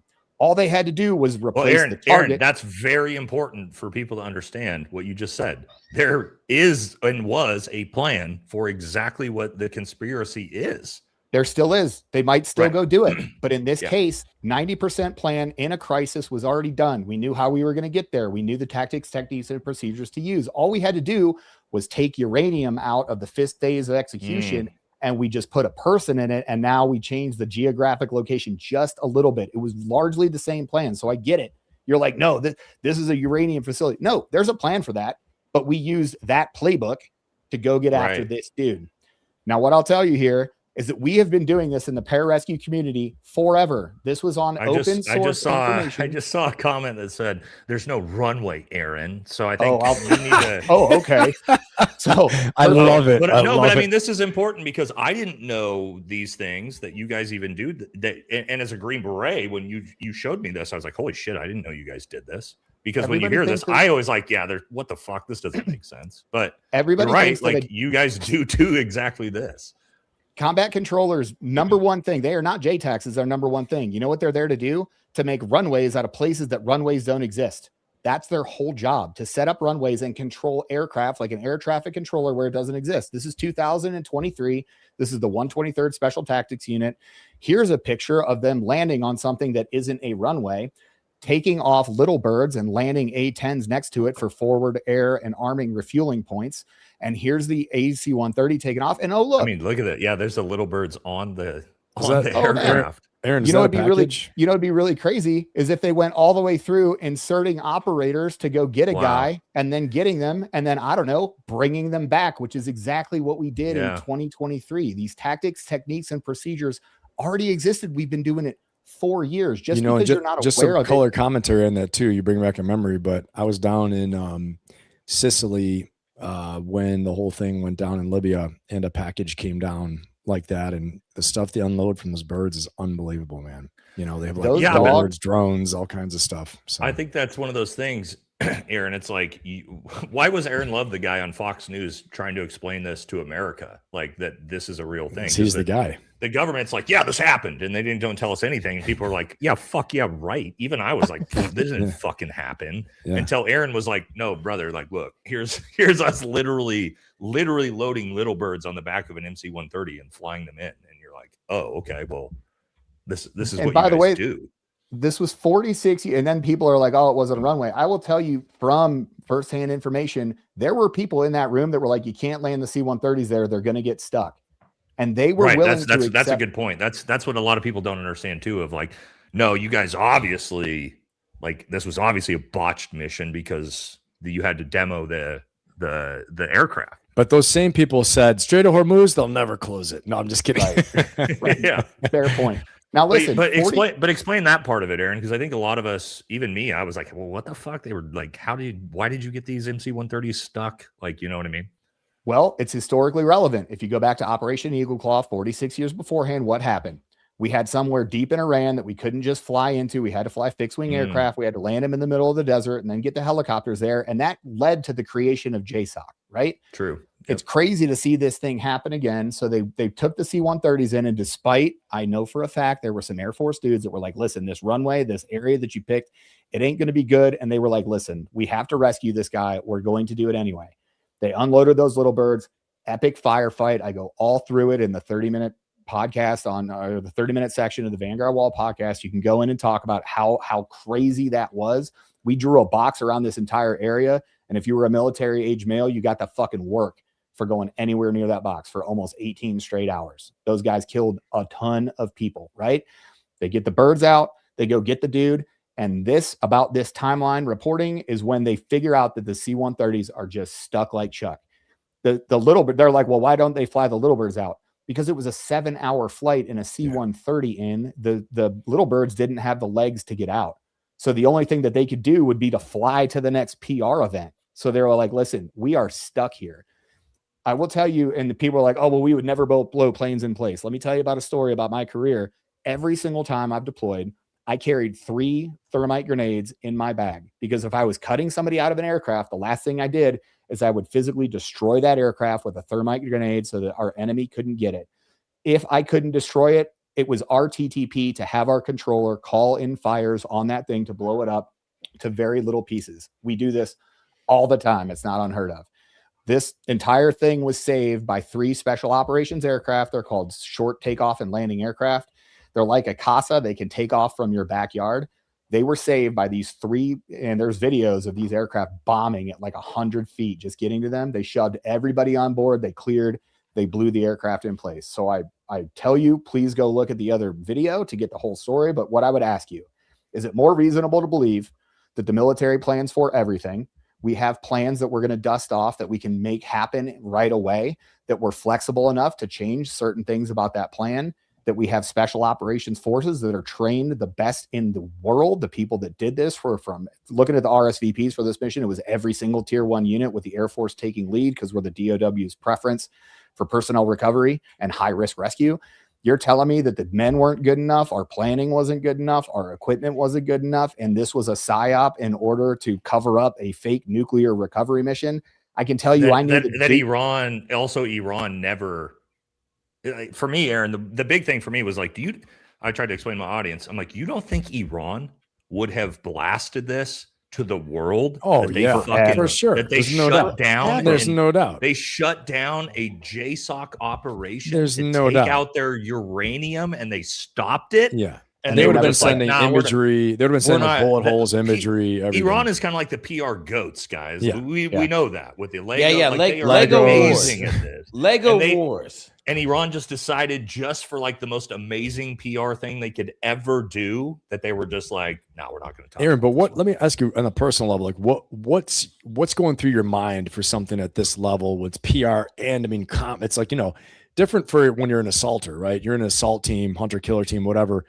Different thing you're thinking of. You got to do that job, the assault job, and you're doing a whole nother bunch of competencies too. What's going through your mind on all this?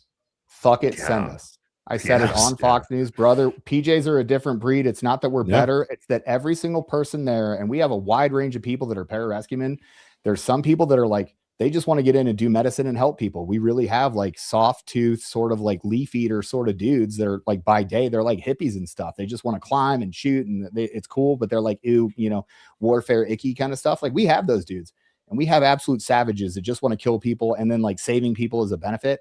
I'll tell you what, when everybody gets together is when a single American serviceman is about to be set in fire on a cage like they did to the Jordanian pilot in 2013 on CNN. That's nuts, you can't stop these motherfuckers. Wow. We're telling them, send us right fucking now.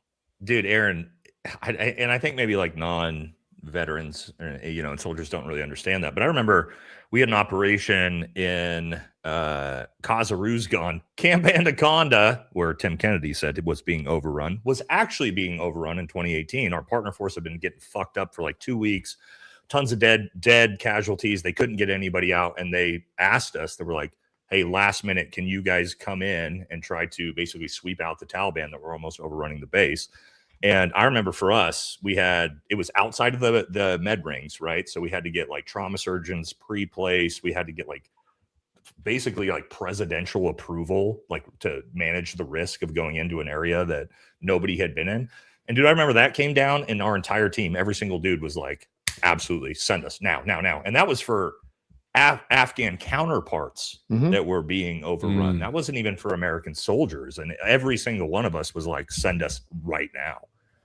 So yeah, I think the very motto now you think about an American soldier that is down in a foreign area. I think everybody on this panel would be like, absolutely, send us immediately. For sure. You wouldn't even think about it. Yeah. But I mean, the motto of the pararescue community is that others may live. We literally, in our motto, we are like, I will do everything that I can to include kill someone on my team to go get us back. That is what we train for 2 years. These guys spend their entire lives getting through the longest pipeline with the highest DOW attrition rate to do this one thing. And I'll say something too, just to add a little credence to this for my own audience, everybody listening. My dive buddy in combat dive school, MCD, down in Panama City, before you guys, I think went to a different one, but I had a CCT was my dive buddy. And my class leader was a PJ, a crow, right? A crow officer, a combat rescue officer, which is an officer PJ, right? So everyone understands. This dude was down at Dam Neck, Dev Group, whatever we can say. But he, even there, the SEALs said he was the fastest finner at the team, right? At the command. And this dude was a savage mountain biker. I mean, honestly, he was more Marine-like than most Marines I knew.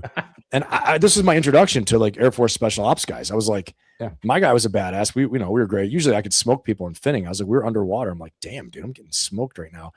And then our class leader was a nut. Like, I remember him one time grabbed me. He's like, I had another force guy there, another force recon Marine there with me. and he's like, you got to square him away. I was like, where the frig am I? Kent Pendleton right now? Like, what's going on? But these guys, just so everybody knows, legitimately super ultra professional, badass. I was so impressed by your whole group, man. So just so people understand that.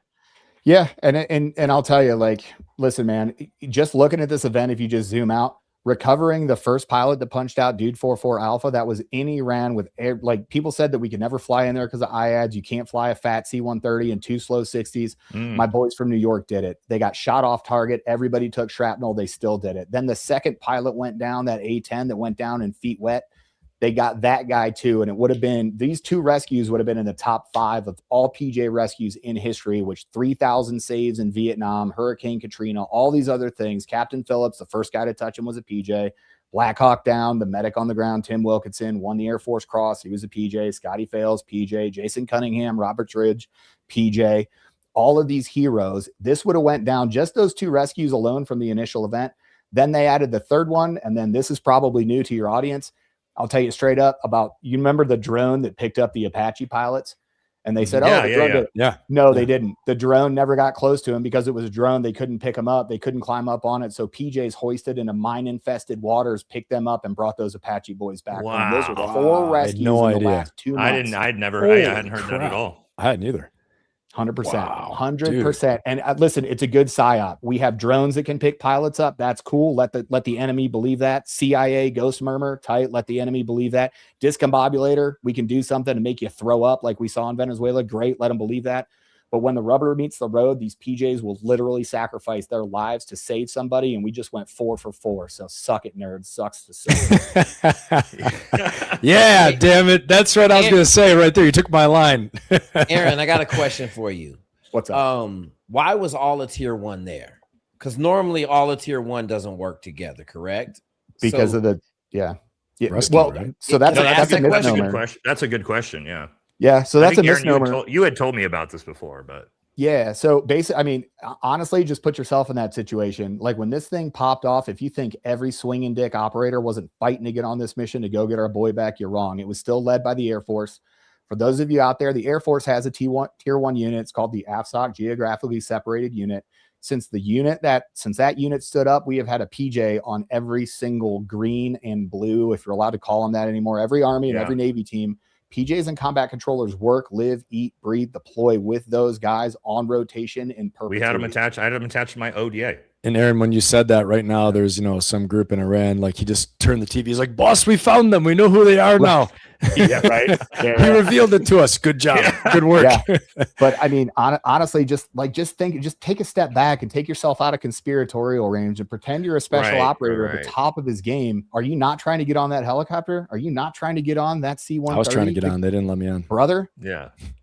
I think, and we talked about that before the show, and I'm like, we are just kind of in, and I 100% understand it, and like why people immediately are like, bullshit. Obviously, this is a cover up. It's a psyop. It's a conspiracy. I get it because we are in an environment with the Epstein files, like with so many different things, the Charlie Kirk assassination, where people are just, we don't believe the government. We don't believe a fucking word. Right. And I don't think any of us do. We don't believe a fucking word that comes out of our own government. So when our own government tells us this amazing, harrowing story that PJs went in and recovered a down pilot, of course, people immediately are like, nah, dude, nope. Let me just frame it like this. I 100% understand where that sentiment comes from because, why would it not? It just feels like a big propaganda, pro-America thing. But at the same time, like, also, it's not that crazy of a story when Aaron shows you like, oh yeah, actually here's us loading little birds on an MC-130 in a training exercise years before,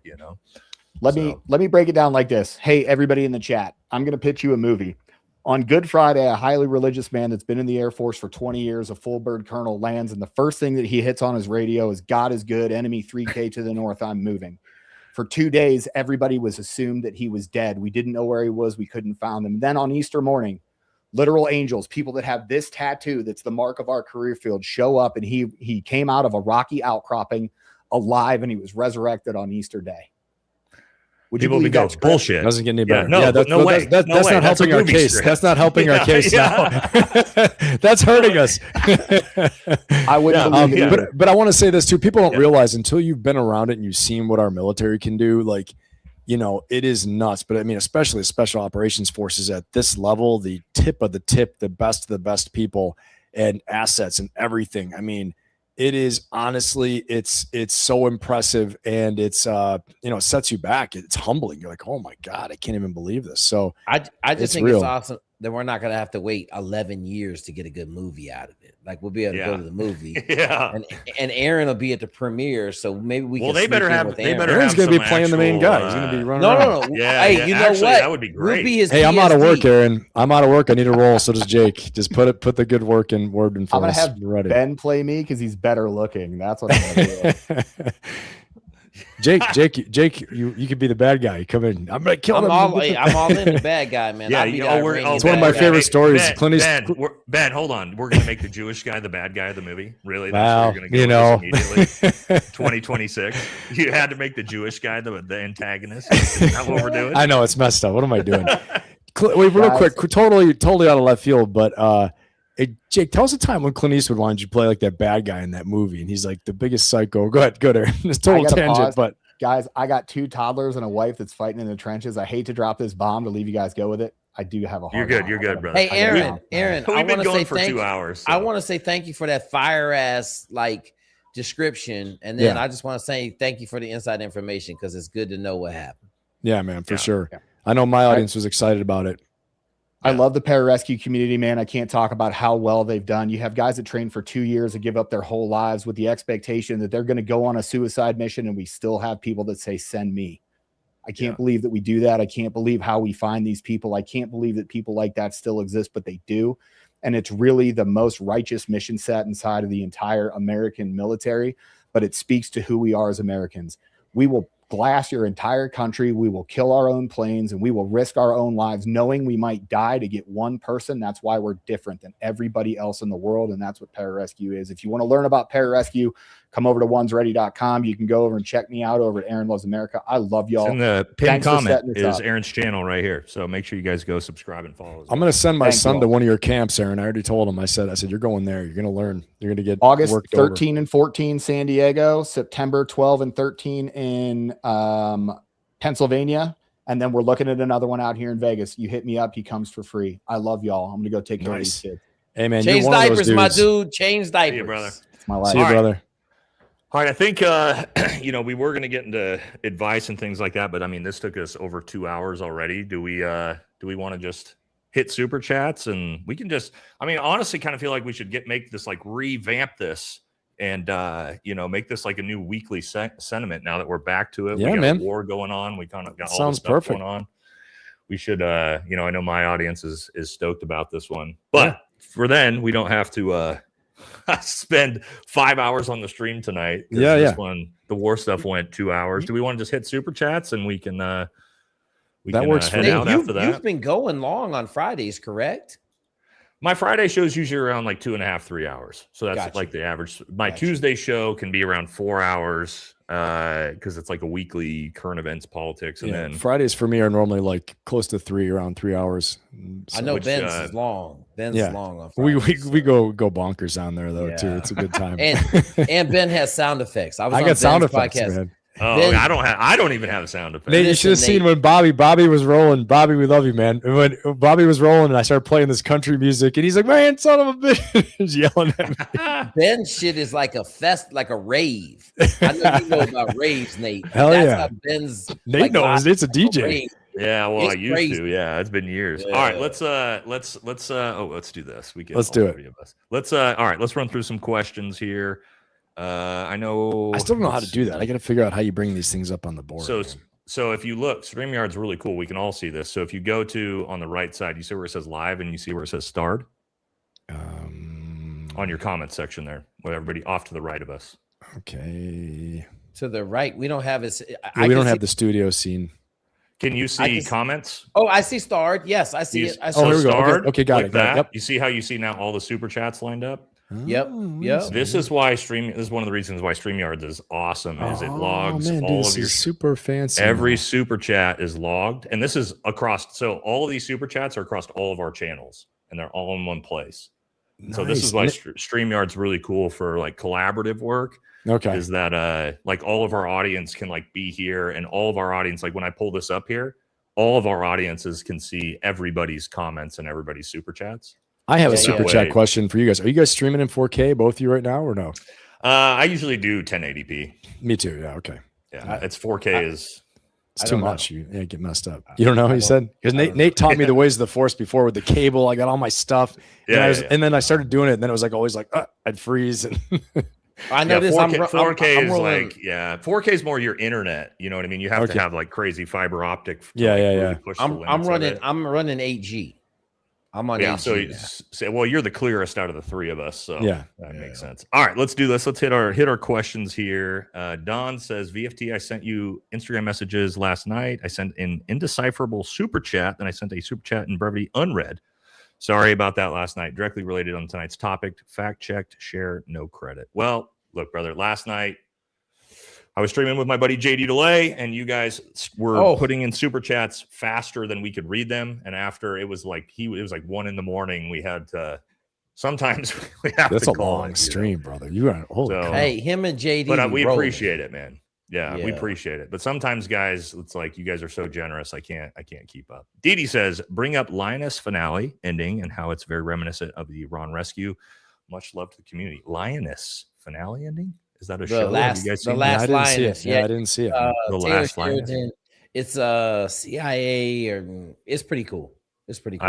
I haven't seen it yet. It was a big rescue. The Linus program was a real program, though, too, if you guys remember Mhm. that. Yeah. Mhm. I don't know anything about it. What's the context to it? Like It's a Taylor Sheridan like show. a hostage Everybody rescue? dies. No. They were rescuing some people. I don't remember exactly, but it was a big rescue. The Linus program was like females getting on like these not like special ops teams, but teams that where they'd go and into the homes, interact with the people, and do missions and raids and stuff. They'd be a part of the team. So I don't know if you remember at one point, like probably both in Afghanistan and Iraq, they'd have like females with the teams to go and do things. So not always. We talked Okay. about that, Nate. We were talking about the CAC teams, the cultural awareness teams. Yeah, that's it. Yeah, yep. Yeah. Mhm. So Okay. Oh, yeah. Cultural awareness teams. Yeah, we had those. Mhm. I had those. Okay. Yeah, we had some of the. yeah. We talked about how attached to us. valuable they were to the team. They're awesome, right? man. Yeah, we've Yeah. talked about. Me and Jake have talked about that, like women in special operations and combat roles. So that's another topic. And then for a little different bit day, of the drama that they cause. yeah, there's that definitely can happen. Rubes, hey Rubes, good to see you. It says y'all have brought us Christmas in July with tonight's episode. Hey, thanks, Ruby. Grand Bear, one of my longest supporters of the channel right here, says, yo, this is like rock supergroup right here. I gotta work, but I'll be listening. Love you guys. No homo, soft supergroup. I mean, Grand Bear was back around in the war room days, man. Yeah. He's over in my streams quite a bit too. Appreciate it, Garen Bear. How are you saying it? Grand Bear? All right. Grand Bear. Mark says, did you see Trump is going to have premium True Social memberships? Subscribers see his market moving tweets before anyone else. I honestly, if I was into trading, I probably would sign up for this. That's nuts, actually. That's a whole nother live stream to talk about. Wow. I His didn't know his that. financials are Wow. Yeah. they get a little wild. That is wild. Okay. Slide says we dropped more ordnance on Vietnam than all bombs dropped in World War I, World War II, and we still lost. Can't bomb Iran forever. We will deplete our stockpiles for the upcoming Pacific conflict. That's an interesting one. I see people talk about that. Ben, strategically, Let me running our munitions out. I think the Pentagon was saying it's going to take us till 2031 to replace everything that we've used so far. Hang on, I got one for you. I just read it today. Okay, we are supposed to be making, I believe it's 200,000 rounds a month of 155 shells. Yeah, and we have a whole plant that hasn't made a single shell, and we're only making like 20,000 rounds a month. And they're like, oh, we're massively behind. And I just say this, we built B-17s in a car factory during World War II. We will fix whatever problems to your have. point, earlier when I was saying how the Ready Reserve Surge fleet is messed up right now, you're right. I mean, we'll find a way. We always do. And someone's always wanting to make money. There's some entrepreneurs like, I can do it. Watch this. Hey, Nate, thanks so much, man. I appreciate it. Thank you, brother. we dropped some memberships, but that's very kind of you. Very kind of you. Appreciate you, man. This is somebody came. Oh, when you guys, so if you're looking over at, you see in the starred section as you're following along, if you see a little dash, this is typically, I think you guys will see a dash on your own if your audience leaves them to you. So I think this is for, I can't tell who it's for, but it's one for one of the three of you guys. I got my phone running over here too.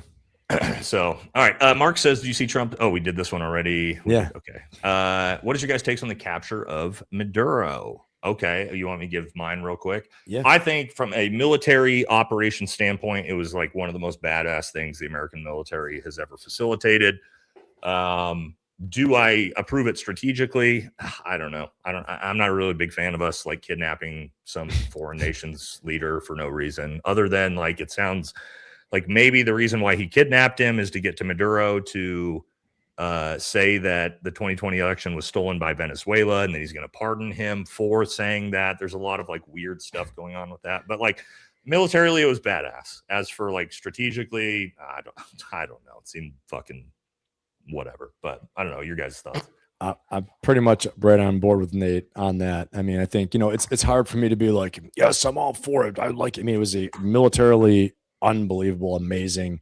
I think we got out with the skin of our teeth with this warrant officer who landed his helicopter, was able to fly away. Can you imagine if we lost a whole plane full of assaulters? It would have been that would have been it, dude. People would have been like when the Dev Group guys got shot down, right? The SEALs got shot down. I mean, that would have been it. It would have been nuts. So we got very lucky there. And yes, there was a lot of badassness, totally. But there is some, some luck plays, as Clausewitz says, chance has to do with war as well too. So yeah, that's it. Jake? Savage. That's all I'm gonna say. Savage. Like military wise, that was insane that we did savage. That. Insane. We literally just flew in and kidnapped the president of a country. The best part was he was talking mad shit. Yeah, totally. Just mad shit. Yeah, you're right, Jake. And we went and snatched him out of his bed. Yeah. And he couldn't even get to his little safe room. It's like right across the right next to the bed. Yeah, savage. You're right, man. It's fucking savage. Like, dude, have you ever seen the Tom Clancy Jack Ryan series that's in Venezuela? They depict Maduro as being such a scumbag that after I saw it, I was like, whoa, man. I mean, like, I didn't know that much about him, but I got a friend of mine who's the founder of DMV Iron. Great gym, best gym around the Washington, D.C. area. Go to DMV Iron if you can. One of the best gyms in the country. Jay Cutler's like out there all the time. But Leo used to be from Venezuela, and he was telling me, he's like, you don't understand how bad they are. It's every bit as bad. This is before any of it happened. He was telling me like anybody's pretending like Maduro was a good guy. Right. Like, no. You know what I mean? Or like, yeah, I don't think anybody, but for me, it was just kind of like, okay, but where do we draw the line on whose country's leader we're going to kidnap? You're right. It's like, you're right. Is this really valuable? But I also think it gave Trump a false sense of confidence 100%. leading into Iran, that he was going to like, look what we just did in Venezuela. Like I look so badass. And then part of, I think, why he decided to do Iran was it was going to be this in and out. We get the Ayatollah gets killed. We overthrow everything. And then all of a sudden we get our dicks in a bear trap. You know what I mean? So I think that was kind of the negative side of that was it did give him some false confidence. Absolutely. No doubt. Related to Charlie Kirk, I hit a deer with a 7mm Magnum using a 162 grain round at 480 yards. It hit the thoracic spine and blew through. You need to meet test 223 at 300 yards. That is our next test. We are going to test 223 rounds at about 300 yards because they found a 223 round on the roof directly in line of the building behind where Charlie was shot from, which is like so Bobby was on here. Bobby's got some wild stuff. Bobby was blowing us up. Bobby has a video of the bullet coming from behind Charlie Kirk. Yeah, that's been a big one too. A lot of people are on board with that too, because I mean the wound does not look like an entrance wound. I mean, not even with the 30-06. Have you guys seen my new ballistics test I did? No, not yet. So I did a brand new ballistics test. I put it out yesterday because we'd done an initial ballistic test, but we didn't know. All we knew was a 30-06. We didn't know the distance, the slope. We didn't know what type of round, right? Was it full metal jacket, soft point, frangible, varmint? We had no idea. But now through the trial, we know the exact distance, slope, angle, the exact rounds used, everything. So we recreated the shot. I mean, my buddy Brian, we had a massive the things that like he owns all the farmland for as far as you can see, like the basket that they raise up that you can like fix power lines with, you know. So we raised them up there Cherry with the picker, 30-06. Cherry picker, yeah, that's right. So like put them all the way up, went to 141 yards, 9-degree slope from the cherry picker, exact same ammunition, and we got a brand new 300-pound hog just killed an hour before. So like fresh, right? So the closest recreation we could do, and we hit him in the actual neck and the spine, and then in the low back as well, just to like test as ridiculous as we could get. And when you watch the results of that, you're like, okay. I'm so far behind on the whole Charlie Kirk thing. It blew the entire. It blew the entire. Like the entrance wound is tiny, right? Like even a 30-06 entrance wound on the back of the pig, it's like a little bee sting, and then you actually see we pull it open and show the neck. I mean, it's shattered the entire spine in half and ripped 5 inches on each side of the rib cage open. And not to restart this whole thing, because I know you've been doing this Charlie Kirk for a long time, but like, is the going theory you have right now that it's not what they said? That's what happened. I can't believe that now that we know that it was a 30-06 from, you know, when you think about 30-06, that's bigger than anything we shoot in the military. It's fucking massive. I mean, this is a round. It's just absolutely massive round. The idea that at a human neck, right, at 141 yards, not only stopped that round, no exit wound, but didn't track. Like I had Chuck Ritter on the show, and because he got shot in the spine with an AK-47, no exit wound, but it tracked down his spine like 40 inches and lodged in his ass. You know what I mean? So like bullets do weird things, but a 30-06 round hitting a human being in the neck and only traveling 3 inches, no exit wound and stopping. It's like the odds of that statistically are like hitting the Powerball. So it's hard for me to believe that narrative because I've literally gone out and tested it ballistically. And I mean, our final test, we took a brand new butchered steer, so neck vertebrae, like the neck vertebrae on this cow is like, you know, 4 inches deep, probably like 10 inches circumference.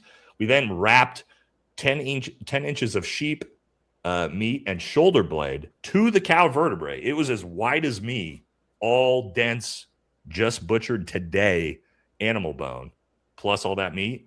And I did that test as the final test to show what it would take to stop this round. That was the entire point. I was like, this is like a good demonstration of what you would need to actually stop this round. It blew through the entire thing. It ripped the entire sheep shoulder blade and pout through the sheep shoulder blade 10 inch, and then also through that cow neck vertebrae, and it shattered the entire thing in half. So it's a tough sell. It's a tough sell for me, guys, you know. Buff donates. All right, Buff. Appreciate you, man. Thank you, Buff. 5 for a one's ready. 5 for Jake Zweig. 5 for me. Thank you, Buff. Thank y'all. Thank you, Buff. Thank you, Buff. Didi says, if we stop recreating the wars we currently are fighting, then I would agree. But glassing a country that we created the situation is not the way. I agree. I mean, hey, I'm gonna tell you like this. I don't know if you've seen some of these Iranian women, but they're bad. Bad women. I went to school with a couple of them in Michigan. He's not wrong. Like, they are bad. So Persian let's women? not Yeah, glass. he's not wrong. You know what I'm saying? Let's keep the gene pool good. All right. Didn't see that one coming. That was a good pivot for that one, Jake. Good point. The most battle-hardened army in the world right now with combat experience in modern conflict is the Ukrainian army. Hard to believe, and the Russian. Don't discount the other side that's fighting against them. I do agree with you right now. The Ukraine and Russia's military, I would not want to go and fight either of those countries right now if we had to. With the amount of combat experience those guys have gotten, a peer-to-peer war with the drone war and everything they're dealing with. You know what's wild too is they do things, especially like you're saying, the Russians, that we're not willing to do, and Ukrainians apparently now as well. But I got a guest on Wednesday, talks about he was going over there quite a bit to Ukraine, doing work and stuff like that. Former Marine officer, and Russian intelligence sniffed him out, and like they did like a little mock hit on him. Remember the old spray attacks they used to do with cyanide spray and kill people? Oh, yeah. Came in the elevator, looked at him and his wife, and they faced around looking at him, smiling at him.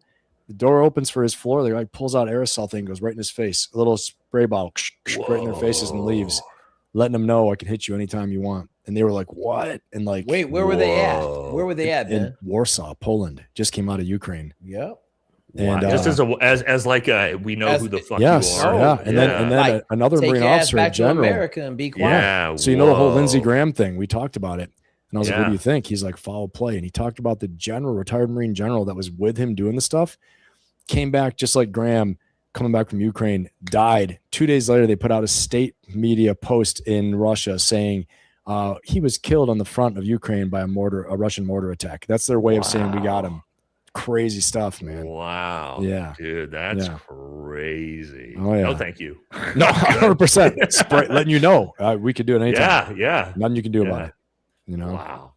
If we take Iran, will Turkey be next? Great team. Well, we got a linchpin. We got to get out of NATO first. You know what I mean? And as long as we're in NATO, it's not going to happen. I do know they want us to, and there's talk about it, but we're also like about to give Turkey F-35s. So we're not doing a very good job of like decoupling. Yeah. I think Turkey's a better partner than going to war with them for sure. It's better to have as an ally. They have the strongest military in Europe and the Middle East by far. Right, so right. that's like if we think Iran is a problem, we want to go up against Turkey. No. Maybe not. And Turkey's got great food over there too. Istanbul's pretty wild. Good place. Thank you for your service. Thank you, Megan. Remember Colin Powell's UN speech? Yeah. Buff says DJ Benny versus DJ Nate. Ice needs to happen. I think his kung fu is stronger. Mine is only Gemini songs that I play because YouTube was like shutting me down. I was playing like real songs. They're like, you're about to be shut down. You can't do that. So I've got like all these Gemini songs. U.S. government using gender operations to activate ASD. I don't know what any of that I know what that is either. I don't either.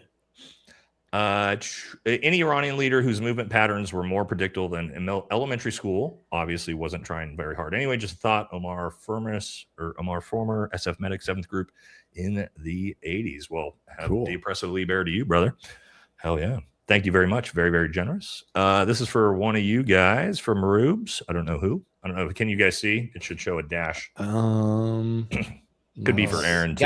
Gotta be for it's a female. Got to be for Ben. Yeah, that's Hey, I appreciate it, Ruby. I don't know if it's for me, but I appreciate it either way. But we're gonna try and do it more often for sure. I think we should. I mean, it would be. I do. You know, when I cover the military stuff and the war, it's okay coming from me. But I mean, we have such a massive group of experience between all of us here that, especially now that it looks like this is going to probably be a protracted war, as far as I can see, that I think we should definitely kick it back off and make it a regular thing. We'll figure that out in the backside. Wings of Shoe says, what's the reason for bombing a children's cancer hospital or school, elementary school, and university? If Iran hit our hospitals, we would call it terrorism. Well, the little girls' elementary school that we hit with 2 Tomahawk missiles, we do know that did happen.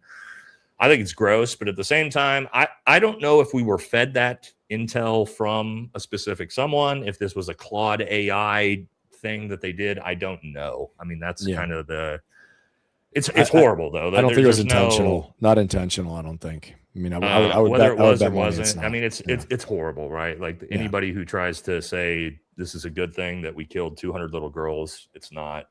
You know, fog of war, unfortunately, is a thing. But I don't know. I don't know what went into the process of that target. It definitely didn't do us any favors. It made the entire world sort of hate America for that. So to Ben's point, I think it's most likely it was an accident because you had to know PR wise for America, it was a disaster. So I don't know why we would do that intentionally, to your point, Ben. Yeah, but I don't think so. I don't think we would. But it happened. On the public buy-in, they didn't even buy us dinner this time before they effed us. That's what's different. No, they give us no reasons. Jasmine, what's up, Jasmine? Says, can you do a reunion with the boys once a month from now on? Would love to have this happen on a regular basis. Yeah, I mean, as long as the guys want to do it, then hell yeah, I'm let's all do about it, man. man. Sounds great. We'll do a better job of actually like announcing it and telling people when they happen on the next one. I just kind of threw it up on the channels, but you need to ask why Democrat Socialists winning, maybe because they platform on anti-greatest ally, no new wars, free healthcare, actually America first. Well, I mean, here's the thing. We do know, we didn't talk about this, but Section 219, right? The United States trying to merge our military apparatuses with Israel is, I think it's treason. And it was all Democrats who voted against that. 100% of Republicans voted yes. So That's what do you guys think crazy about stuff, that? I man. mean, what are we doing, right? You know, I don't are know. we not a sovereign nation? What are we doing? And I don't even care that it's Israel. If this was I love Australia. It's my favorite country. If you told me like we were going to merge Australia's military, who I've worked with extensively, I would be like, fuck no. What are you talking about? Strange, man. I don't know. All I know is Trump, he ran on no new wars too. So, well, not doing well in that. Didi says, look at the state of the Republican Party. It's the Epstein Files Protection Party. It's pretty easy to understand. Yeah, they're both garbage right now, in my opinion.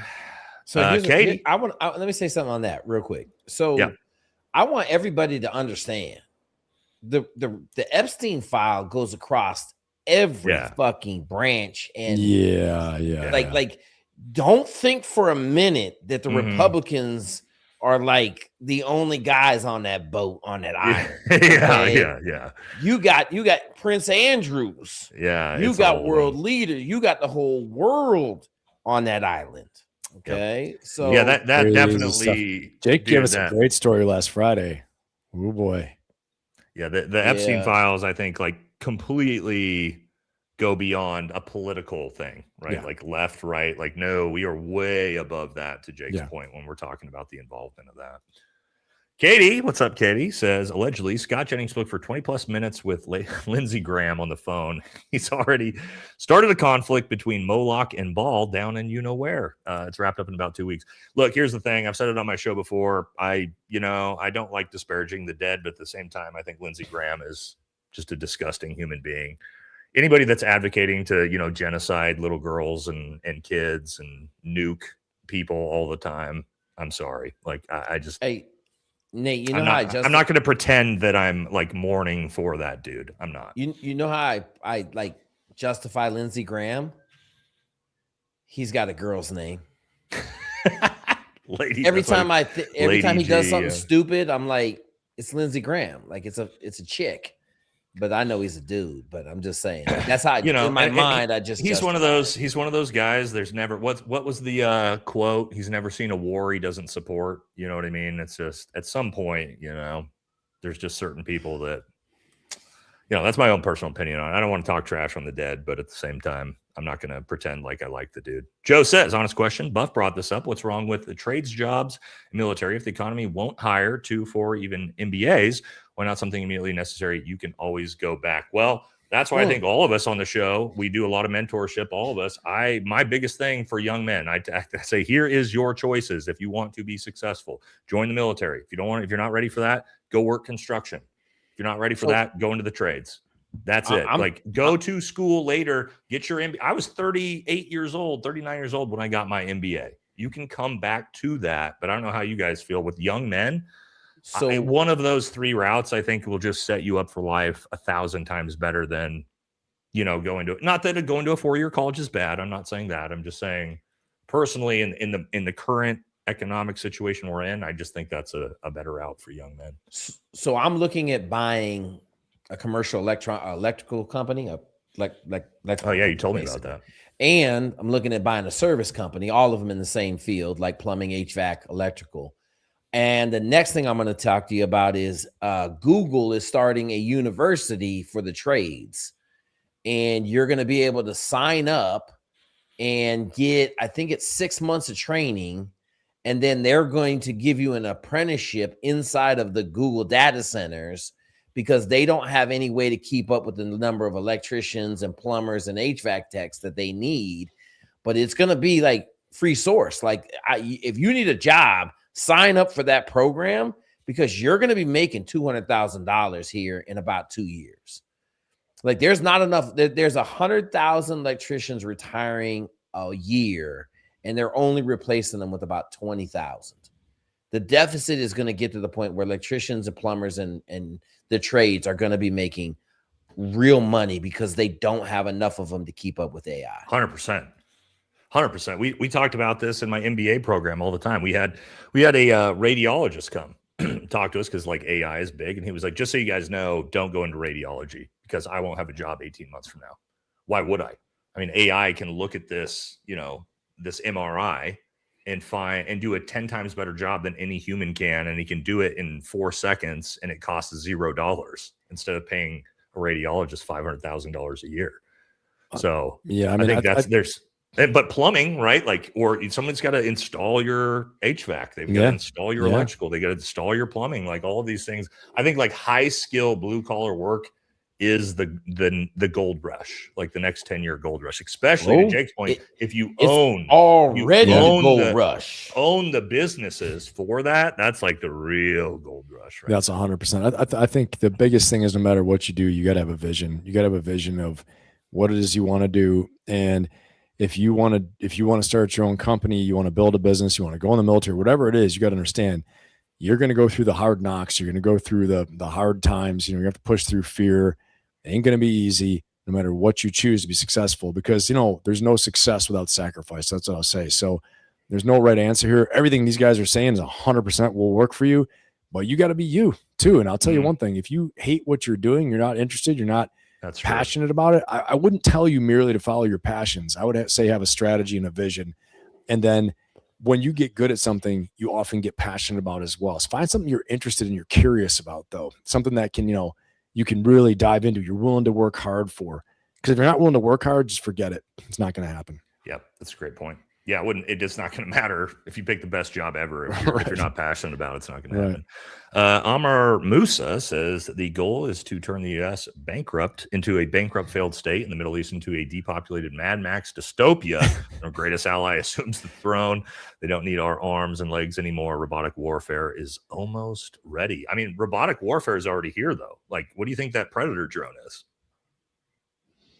That's a robot in the sky powered by AI systems. You know what I mean? Yeah. You know what I've been saying too? I said, in my audience a couple times, my live, I just said, if Elon Musk has got 100, 200, 300 Optimus robots are ready to rock and roll, we can send those in and forget about body bags going home. This is a game changer. I mean, I say this all the time.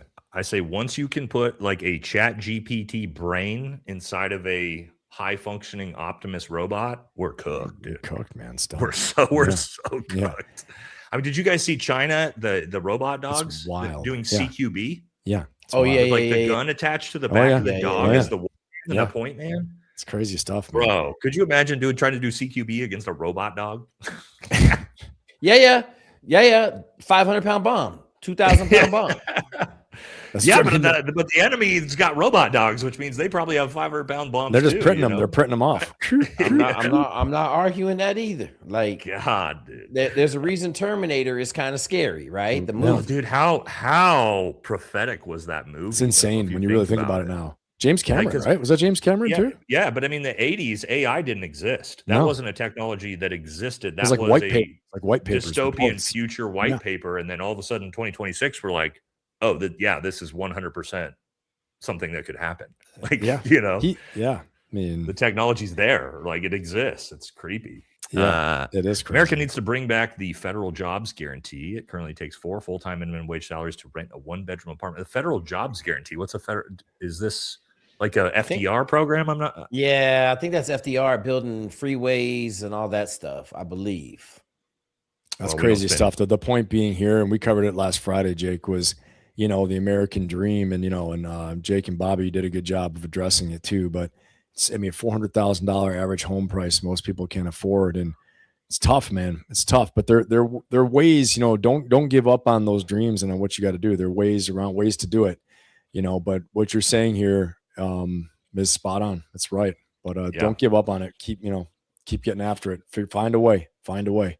Yeah.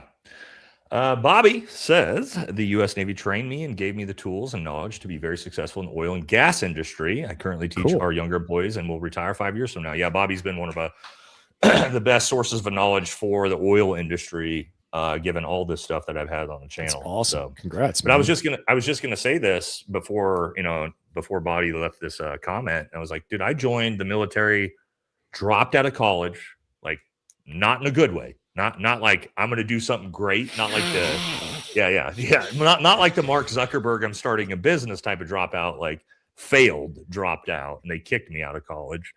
I think I had $400 in my checking account when I joined the military, and I mean, it changed my entire life. You know what I mean? It's a great story, man. Dude, you were a ball player too, right? Baseball or football? Yeah. Baseball he was and cheerleader and He's a cheerleading. fucking Both. Cheerleader. Don't let him kid you. He was the cheerleader. Smart man. In college. In But college, my point is, college. I was College, he was Division I cheerleading. athlete, and I flunked out, and so. The military saved my entire life, guys. So like to Ben's point, don't think that there aren't avenues as long as you're willing to work hard. Yeah, you can make it. All right. In my opinion, Iran doesn't need a nuclear weapon. They've already won the war by blocking the strait. As long as they can keep it closed. We talked about that earlier. We don't know for sure. Yeah, I think 800-pound gorilla is about to be unleashed. That's what I think. I do think it'll be interesting if the United States finds a way to actually keep the Strait of Hormuz open while leveraging the war. It's going to change everything. Yeah. Will we be able to do that? I don't know.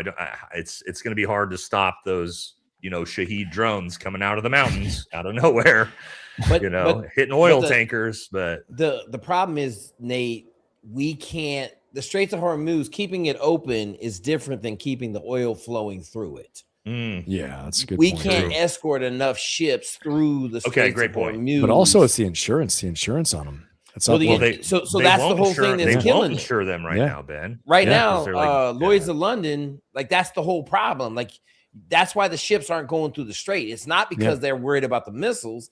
They ain't got no insurance. Yeah. Yeah. That too. Yep. Rubes says, "Hey, Aaron, this one's for Aaron." Ruby's superstar today. Yeah. Hey, Rubes we got to has been send a big Aaron a sport of the shot channel. because he beat Ben on an awesome female. I just got to send Aaron a shot. Not normal. It's rare. It's rare around here. Rare. Yeah, I can't be doing content with you guys. That's the problem. You guys are too good looking. You and Aaron and everybody make me. I gotta rethink this. All right. Hello to all. You think, Nate, that the second bullet was where the actual sniper was that took it out, Lance? Because we all know it wasn't Tyler. So this is the same question that's that 223 round they found on the roof, one building. Which again, why is there a 223 rifle round on the building right next to where the shooter took the shot from? Pretty bizarre. Is it right next to, or was it behind? Directly in line with. So if you actually take like, let's say if we do this, right? You have Charlie Kirk here. Yeah. Right. You come here. Here's the shooter. You take it back the next building, and then 2 floors up in the exact direct line of sight where the actual shot came from is where that 223 round was found. About 100 meters back, 2 levels up, 1 building back from where we know the shooter was. It wasn't like they randomly found it across campus. No, they found it 1 building back, 2 stories up on the roof. And so, but then I would say nobody in our profession that would make that shot reliably would leave that shell cartridge. Well, so there. But do you want to hear the reason why the lead investigator to the case that he said the reason why, and I'll get your guys' take. I said this bullshit. The reason why that round was found up there is because a police officer was up there on that building and decided to clear his weapon and decided to just leave the round on the roof. A police officer. That's the official. Yeah, that's nuts. That's the official reason from law enforcement why that round was up there. And I immediately was like, okay, well, I train sheriff's departments and SWAT teams here in my actual day job. And what I can promise you is that there's huge problems with that. One, the idea we know coming from, could you imagine this, Ben, if you were out on a target and training in an urban area and you just threw your rounds on the ground and you're like, now we're good. Yeah, right. Exactly. No, never. For law enforcement, it's even a bigger deal because they have accountability, right? Accountability. These are military or law enforcement and issued rounds, and he's got his fingerprints on him and his DNA and he just left him on the roof for somebody to come by. Is that like, let's not say it's just the roof, but anywhere somebody comes by, finds that, they throw it in their gun, they go commit a murder. Right. You know who committed that murder ballistically? That cop. That's so the idea that cops are just like, clear it. Yeah, fuck it. I'll just leave this on the roof. But that's the official reasoning from law enforcement. They actually factually found this. They found that up there. Yes, the defense. Crazy, man. The defense asked the lead investigator. This is during the trial. And he goes, "Are you going to tell us about the other round that was found on the roof?" And he's like, "Yeah, it's a 223 round. We found it on the roof right behind the building." Well, the reason why is because one of the law enforcement officers, he cleared his weapon and he just left it up there. That's nuts. It's And I'm like, dude, that's not. Is this kid pleading guilty right now, or like what's going on? No, he hasn't pled anything yet. We don't know because Okay. it hasn't. The pre-hearing was an evidence hearing to decide if it would go to a real trial. So that's what they were basically doing, was providing all the evidence to the case. Then they'll decide September 1st, they'll reconvene, and the judge will decide if he's going to send it to a full trial, which he will. It's 100% chance it'll go to trial because it's like such a massive political event. But yeah, that's like the reasoning they're giving, that there was like a different rifle round, just found on the building next to it. That is wacky. I had no idea. Yeah, I haven't been following it. Maybe look into this so more. it's wild. But anyway, what we're gonna do is, in our next ballistic test, is we're gonna recreate what that shot would look like with a 223 round out of an AR-15 from that distance and slope. And if that, which would actually kind of make sense, of like, okay, at 300 yards, 223 round hitting a human in the neck from a steeper slope, the deflection of that hitting the spine could very easily create an exit wound and create the wound that we saw. Okay. That's what we're gonna text. Interesting. Next. Interesting. Just to see. Yeah. Y'all think Iran, I'm assuming you meant, would be put into effect Operation Samson? The Samson option. That's what we're talking about with you guys know about the Samson option for our greatest ally? Yeah, just cover it again. So Samson option, essentially, if Israel ever feels like they are legitimately going to be overrun or destroyed, they will essentially use their nuclear weapons to wipe out whoever they're fighting against. So to Ben's point, what if you're wrong and Iran decides, then yes, this comes into effect, and all of a sudden, we're in sort of nuclear Armageddon. So yeah, I did like, I haven't ever had that pushback before, Ben, on my thought process of like, but what if you're wrong? Well, this was like me asking myself though. I was like, if I were sitting in the seat, right? Like if I was the one in charge, and you think, well, what if I'm wrong? That's just like if you combat operations, not to go on all this whole thing, but if you give a green light on a go order, you talking to your sniper team, and you're like, prosecute the target, aka kill them. You better be right about who you're shooting, about what you're doing. When you blow doors in on a target, right, and everyone's going in, you want to make sure this is the right place. If not, someone's eating the breach. Might be little kids getting the good news, So yeah, yep. All right. AJ says nukes exist, nuclear energy exists. You can create a reactor. You can use a CO2 laser or I don't know what that is, aluminum garnet lasers doped with AJ. I can't even say big words. Big words. Big words. Thank you, AJ. AJ, love you, brother. AJ's one of my moderators. I have no idea what any of that means, AJ. So I'm not going to pretend. Not even going to pretend I know how to answer any of that. But thank you. Well, I'll trust you because it sounds like you know what you're talking about.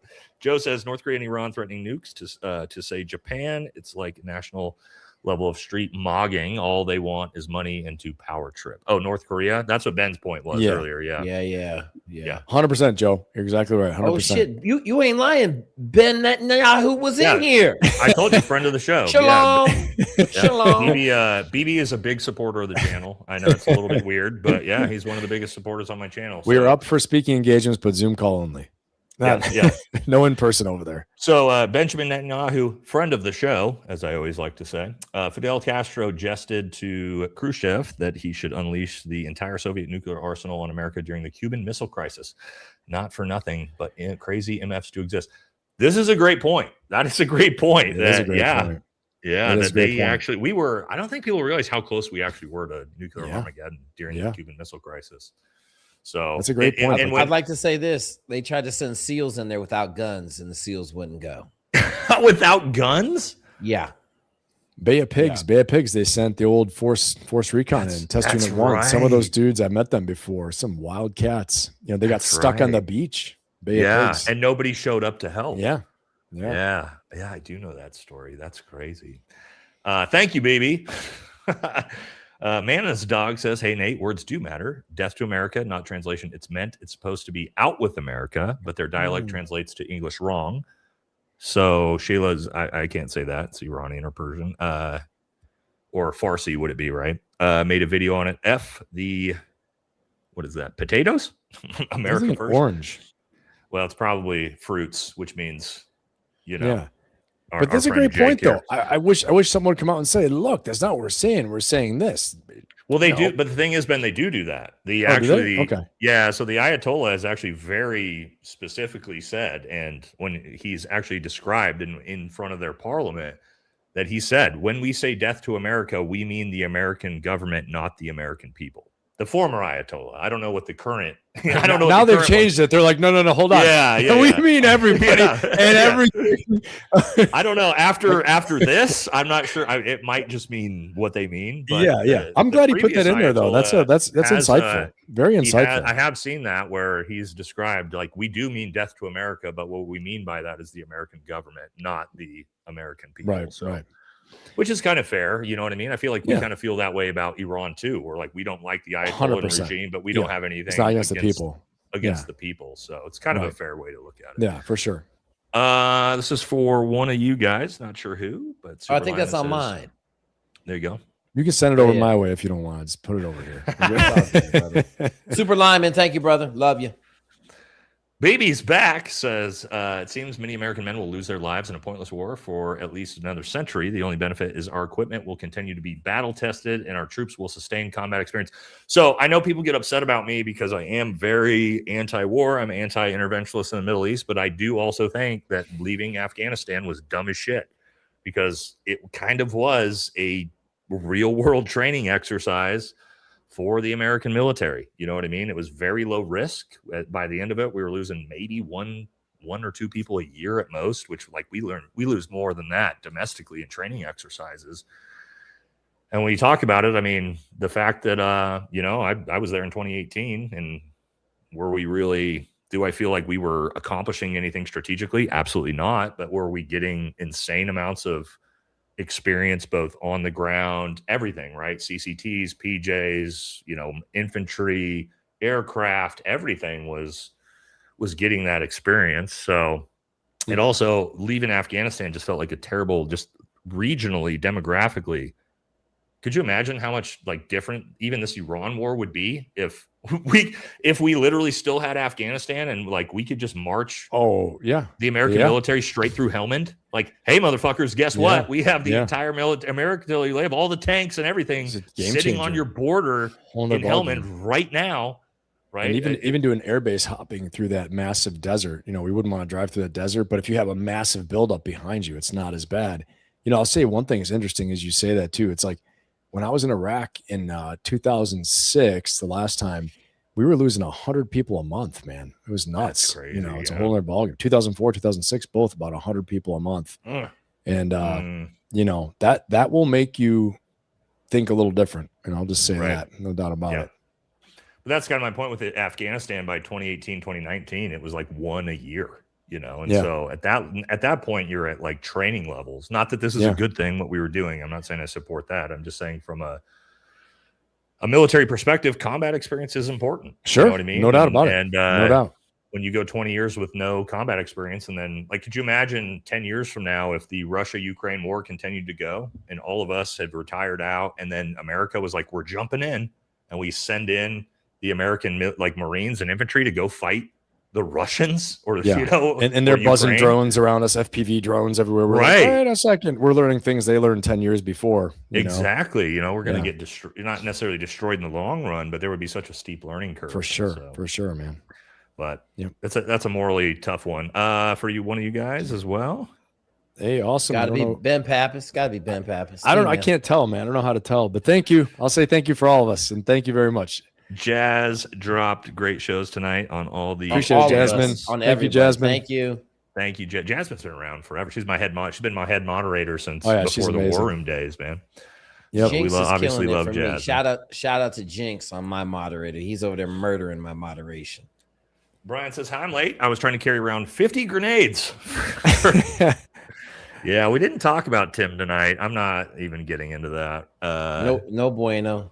No, Erica's next fireworks show. BB says he's going to pay me with a 30-06. Can you all start the show over, please? Yeah, no. There's a lot of good jokes here. We can start it over. No. I know so many people wanted me to jump in on the Tim Kennedy coverage, and I just told my audience. What's funny though?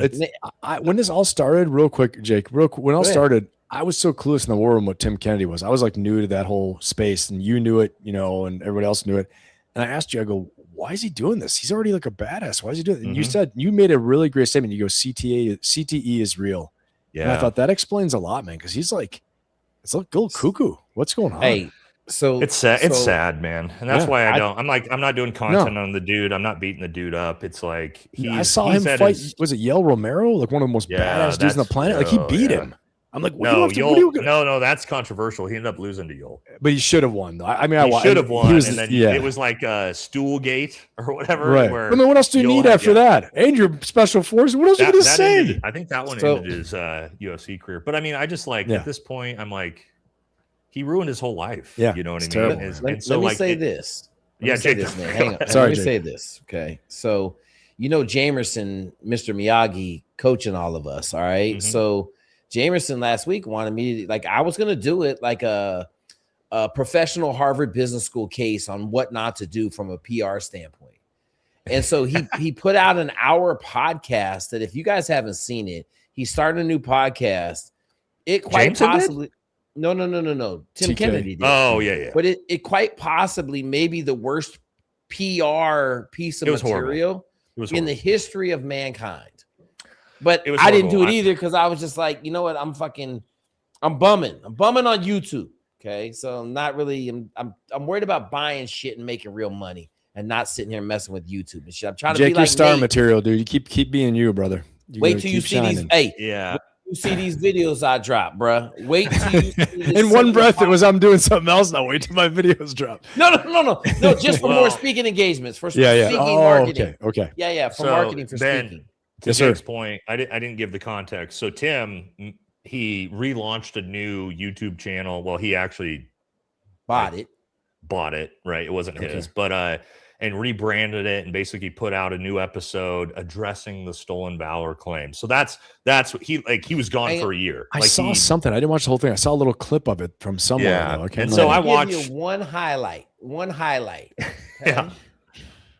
In a PR move, he digs up maybe the worst thing you could possibly dig up in the history of PR. Sleeping with goats. Oh, yeah. And he tries to address it I'm like, what do you mean? Are you kidding? So, well, he's like, I never slept with goats. No, we didn't sleep with goats. I'm like, what he's trying to say is like, you could build, this is what they were trying to say. You could build 100 bridges, but you fuck one goat and you're a goat fucker for the rest of your life. They were trying to make it seem like he made one mistake and that outdoes all of the good things that he's done. But it's just kind of like, yeah, but But he brought it up again, Nate, a little bit later on in a strong context. Like, not like but he just, the whole thing was like that. He was like, boom, like it was like grenade after grenade. Well, maybe I didn't have 50 grenades in there, but I had a lot of grenades in the bag. Yeah. And then it was like, well, someone said goat gate. And wait, the best part was his partner that's supposed to be feeding him like softballs has a machine gun out. Like doesn't know what he's doing. Tim, you absolutely should have got shredded there. Like it's sad, man, because like he's just to Ben's point, like he was a badass. He is a badass. Dude. He was a fucking Green Beret. Man. Actually had combat deployments. He didn't do the things he said he did on those deployments. Yeah, but he still served. Still badass. Hey, you had 2 combat deployments. You're a UFC fighter. Like it's sad. It's sad to see somebody ruin their life. It is. I agree. I got to throw one more in there because I didn't make a video. Nate should be his PR advisor. I always say is, dude, talk about CTA, talk about all this stuff, and now let's talk about what you did do. Apologize. I made mistakes, but here's what I did do. I'm going to tell you. Hey, so listen. I offered to let him come on my show and we could have a respectful conversation. And that would have been smart. Would have been a smart move for him. Hey, listen, I got to throw this one out there. Yep. This is what he said. I was just telling a fish story. Big fish stories. Now wait. I wanted to do a bit with him in the middle of the fucking Sahara Desert with a fishing pole, talking about I caught a fucking megalodon out here, guys. You ain't gonna fucking believe this. Because he was talking about, it's just a fish. Yeah. It was a fish. Everything he said in there was a PR nightmare. Anyway, I just wanted to put that in there so that I didn't make a video, but I was teeing it up. And Tim Kennedy, I love you, bruh. but please don't try to do no PR stuff because I know everything you did was the absolute textbook worst thing to do. I do think, it's frustrating because I do think he could still be a really good force for good. Yeah. You know what I mean? All he has to do is start going back on USC. Be a commentator. I do think he's not. I've met Tim, right? He's not a bad guy. He's super nice when you meet him. Like he's crazy friendly. Dude, I remember we were first in the war room, Nate. I remember you defending him. You were like, look, I'm not going to say anything about the guy. I don't know what's going on. But then it got kooky. The book came out, right? And you were like, yeah. Say something, yeah. No, and again, I was just like, man, he's got a lot of good that he could give, but it's like you have to, and we're all about extreme accountability, as Jocko would say. But I believe in that, man. You know not what I too mean? much, not too much extreme, a little bit. Yeah, but I mean, I believe as a man, right? Like when you fuck up, when you really fuck up, you just gotta own it. And on my channel, I think a lot of people will give me, even if they don't like me, they'll give me the respect in that. Like I'll admit when I'm wrong. I will do videos. Sure. If I get a take wrong, I will come back and do a video and be like, I was wrong. Here's why. Rather than like, let me gaslight you and manipulate you and like try to make my statement work, even though I don't believe it. You do the anymore. best you can, man. But I mean, for him, I think it's just like you have to do that. You know what I mean? As a grown man, you have to just be like, chips on the table. I fucked up. Take full accountability. And people people love a comeback story in America. That's love true. A comeback story. They love a sequel. And the thing is, too, he could even say, look, I don't know what the hell I was doing. I really don't even know why I went with it. I felt pressure. I felt nervous. People kept giving me, sometimes people will say stuff about you like, oh, and you went and did this and that. And you're like, how did you even think that? No, I didn't do that, but then all of a sudden he might've been live and been like, yeah. Next thing you know, it goes like a self-licking ice cream cone wherever perpetuating, right? Yep. So. All right. Let's not. I don't even want to talk about Tim. No, me neither. We've and Jeff's, enough of our lives to it. He'll figure it out or he won't figure it out. You know what I mean? Harry Plums says, Nate, I used to work for Steiner. They make the PEC 15. Okay. All right. Familiar with that. We made for the military a portable runway. Operators go into an AO and set it up, make a runway anywhere for an AC-130. Aaron probably knows. Yeah, CCTs do this. CCTs, like this is their main job. Actually, I think a lot of times we had CCTs attached to us to be JTACs, but I think a lot of people don't realize like their actual main function is typically, setting up runways and austere environments and stuff. Interesting. Like that. So do you guys know that our whole freeway system was built to land planes on? That makes 100% sense. Yeah, yep. I can see the whole freeway system is built to land planes on. That's wild. So that we have a whole, basically all over the country too. Yeah, country of runways. That's a great point. Especially like I-5 here runs from Mexico to Canada. Mm-hmm. So you could anywhere on the entire West Coast. You could, and that's why you straight through the population centers, through Portland, Eugene, San Francisco, LA. Yeah, you don't see light poles in the middle of the freeway most of the time. You're right. Interesting. You're right. What's wild too is like, I don't know if any other service does this. I don't think so, but the Marine Corps does expeditionary airfields. They have a whole unit. They have units that are attached to the F-18 squadrons, and they go and they have they put these like metal decks down. And any of my Marines out there that do this, correct me if I'm wrong, but I've seen them do it in 29 Palms. They come in, they lay all the stuff, they expeditionary airfield. They can, take off F-18s, land them. It's wild stuff. In the middle of the desert, they can do it. Yeah. How do you think America will combat against drone warfare? I can tell you this is a new big push. I luckily just had a reunion with a bunch of my former teammates, and a couple of them are still active duty. They're all sergeant majors now. And this is a new big way forward. But I can tell you this, we are pretty far behind where we need to be. Way far behind. And I will tell you this, there's huge defense contracting money if you can figure it out. I'll tell you that much. Yep. But I know it's a big thing right now, but we haven't figured it out yet. Okay, that was for Ben. Yes.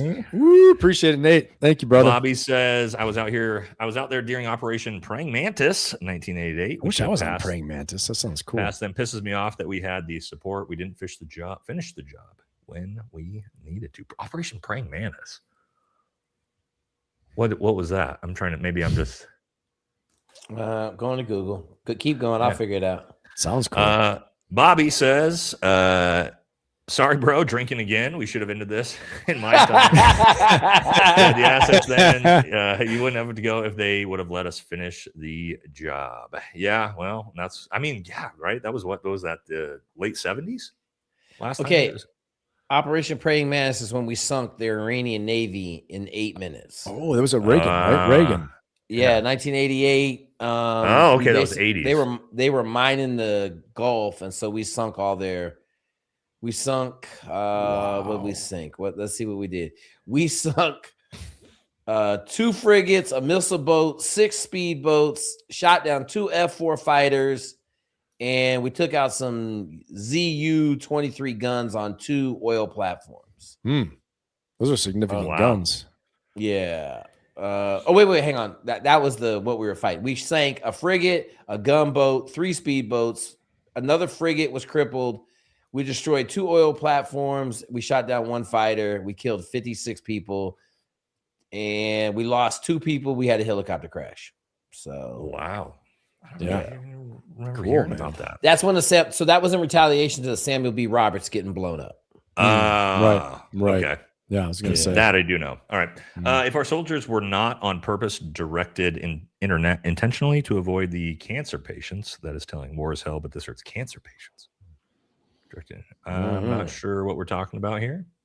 Don't know. But that's a tough thank one. you. That was to Jake from me. I did one for the boys as well. Spreading the love. Thank you. Awesome. Thank you. This collaboration was a great idea. Ben looks way younger than any lieutenant. Yeah, you do. Than any lieutenant colonel I was with in the amphibious alcohol back in the 80s. Amphibious alcoholic. That's true. Yeah. Good Lord, man. You do look younger than most retired lieutenant colonels. I appreciate it. I keep on running, man. I don't know. Keep on working. You got a good skincare program. That's right. It's called nothing. Was following your PDF, Jake. I think this is your program, right? When I was 24, messed up, caught some felonies, went to jail, can't join the military, but still staying fit, and thank you. Hey, man, appreciate it, bro. We know we're just trying to spread the love. We got 2 apps out there now. We have the Army app for anybody going in the Army, mainly Special Forces, but it'll modify. It's AI driven. It'll modify itself if you're just trying to join the Army. And we got the Navy SEAL app, which has the whole Navy SEAL masterclass and everything else in there. Everybody loves it. They said it's holding them accountable and it's doing what it's to do. We upgraded the PDF 2 apps. Shout out to Justin. Awesome, man. Good he for built you. them all. Hell yeah. That's awesome, man. Scott says, it was botched right by the fact that MC-130J on the ground. CSAR uses the HC-130. MCs are used by AFSOC. Well, again, I mean, I'll be honest, guys. Aaron Love, one of my good friends and a dude that I trust. I trust Aaron with my life, right? So I don't think Aaron is purposely trying to lie to us and gaslight us with some type of psyop. And if anybody knows, there is nobody you're going to find that potentially knows more about this than Aaron. You know what I mean? He's literally friends with, not only works with, but is friends with the people that were on that operation. So if it's a big psyop, they did a good job. But I trust Aaron personally. Yep. So I'm not telling you guys you have to, but remember, Nate, this is the Utah State Police Force, one of the most corrupt police forces in the United States. This is true. This is 100% true. For those that I didn't know this until a few different things. The Mike Glover situation in Utah, Provo, the Charlie Kirk situation, but Utah is very, very corrupt. Really? Interesting. Yeah, No clue. yeah, very corrupt. Law enforcement and the government is notoriously corrupt. A lot of really corrupt legal cases and things have happened in the state of Utah. I don't know if it's like a Mormon thing that they have going on over there, but yeah, that's wild, definitely man. a lot. As a boomer retired Marine, I'm proud to see you young pups getting it in. Thanks. Hurrah, Semper Fi. I don't think we're that young, but appreciate it. Yeah, I mean, like I said, I had a young Marine family friend over yesterday out at my range, and That's so cool. Hanging out and running them through some gun stuff and everything, and just talking to him. I was like feeling a little bit old, right? Because I'm like, oh God. You know it's going to get bad when you're going to bring up some tactic that they used to do. You're going to be like, remember this or this thing? And they're like, we don't use that anymore. You're like, well, what do you mean? Well, I knew that. Nate, how old are you? I turned 40 in 7 days. I was about to say, because we're 15 years older than you. And then You're fucking right there at the like getting old stage. Now you're 15 years older than him. Ben's not 55, Jake.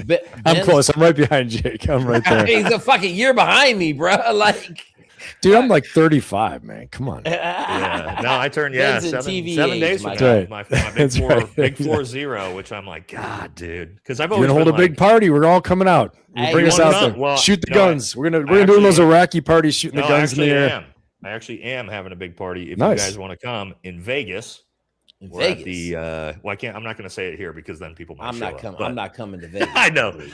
But if you Oh. guys do want to come, we'll. I'll shoot. I'll give you Hey, the invite. Aaron, well, first we'll of all, send Aaron. Aaron's was- there. Aaron well, can We'll rescue send Aaron everybody. in proxy. Yeah, no, we'll Aaron's- send Aaron in proxy. No, Aaron can Aaron's rescue. coming.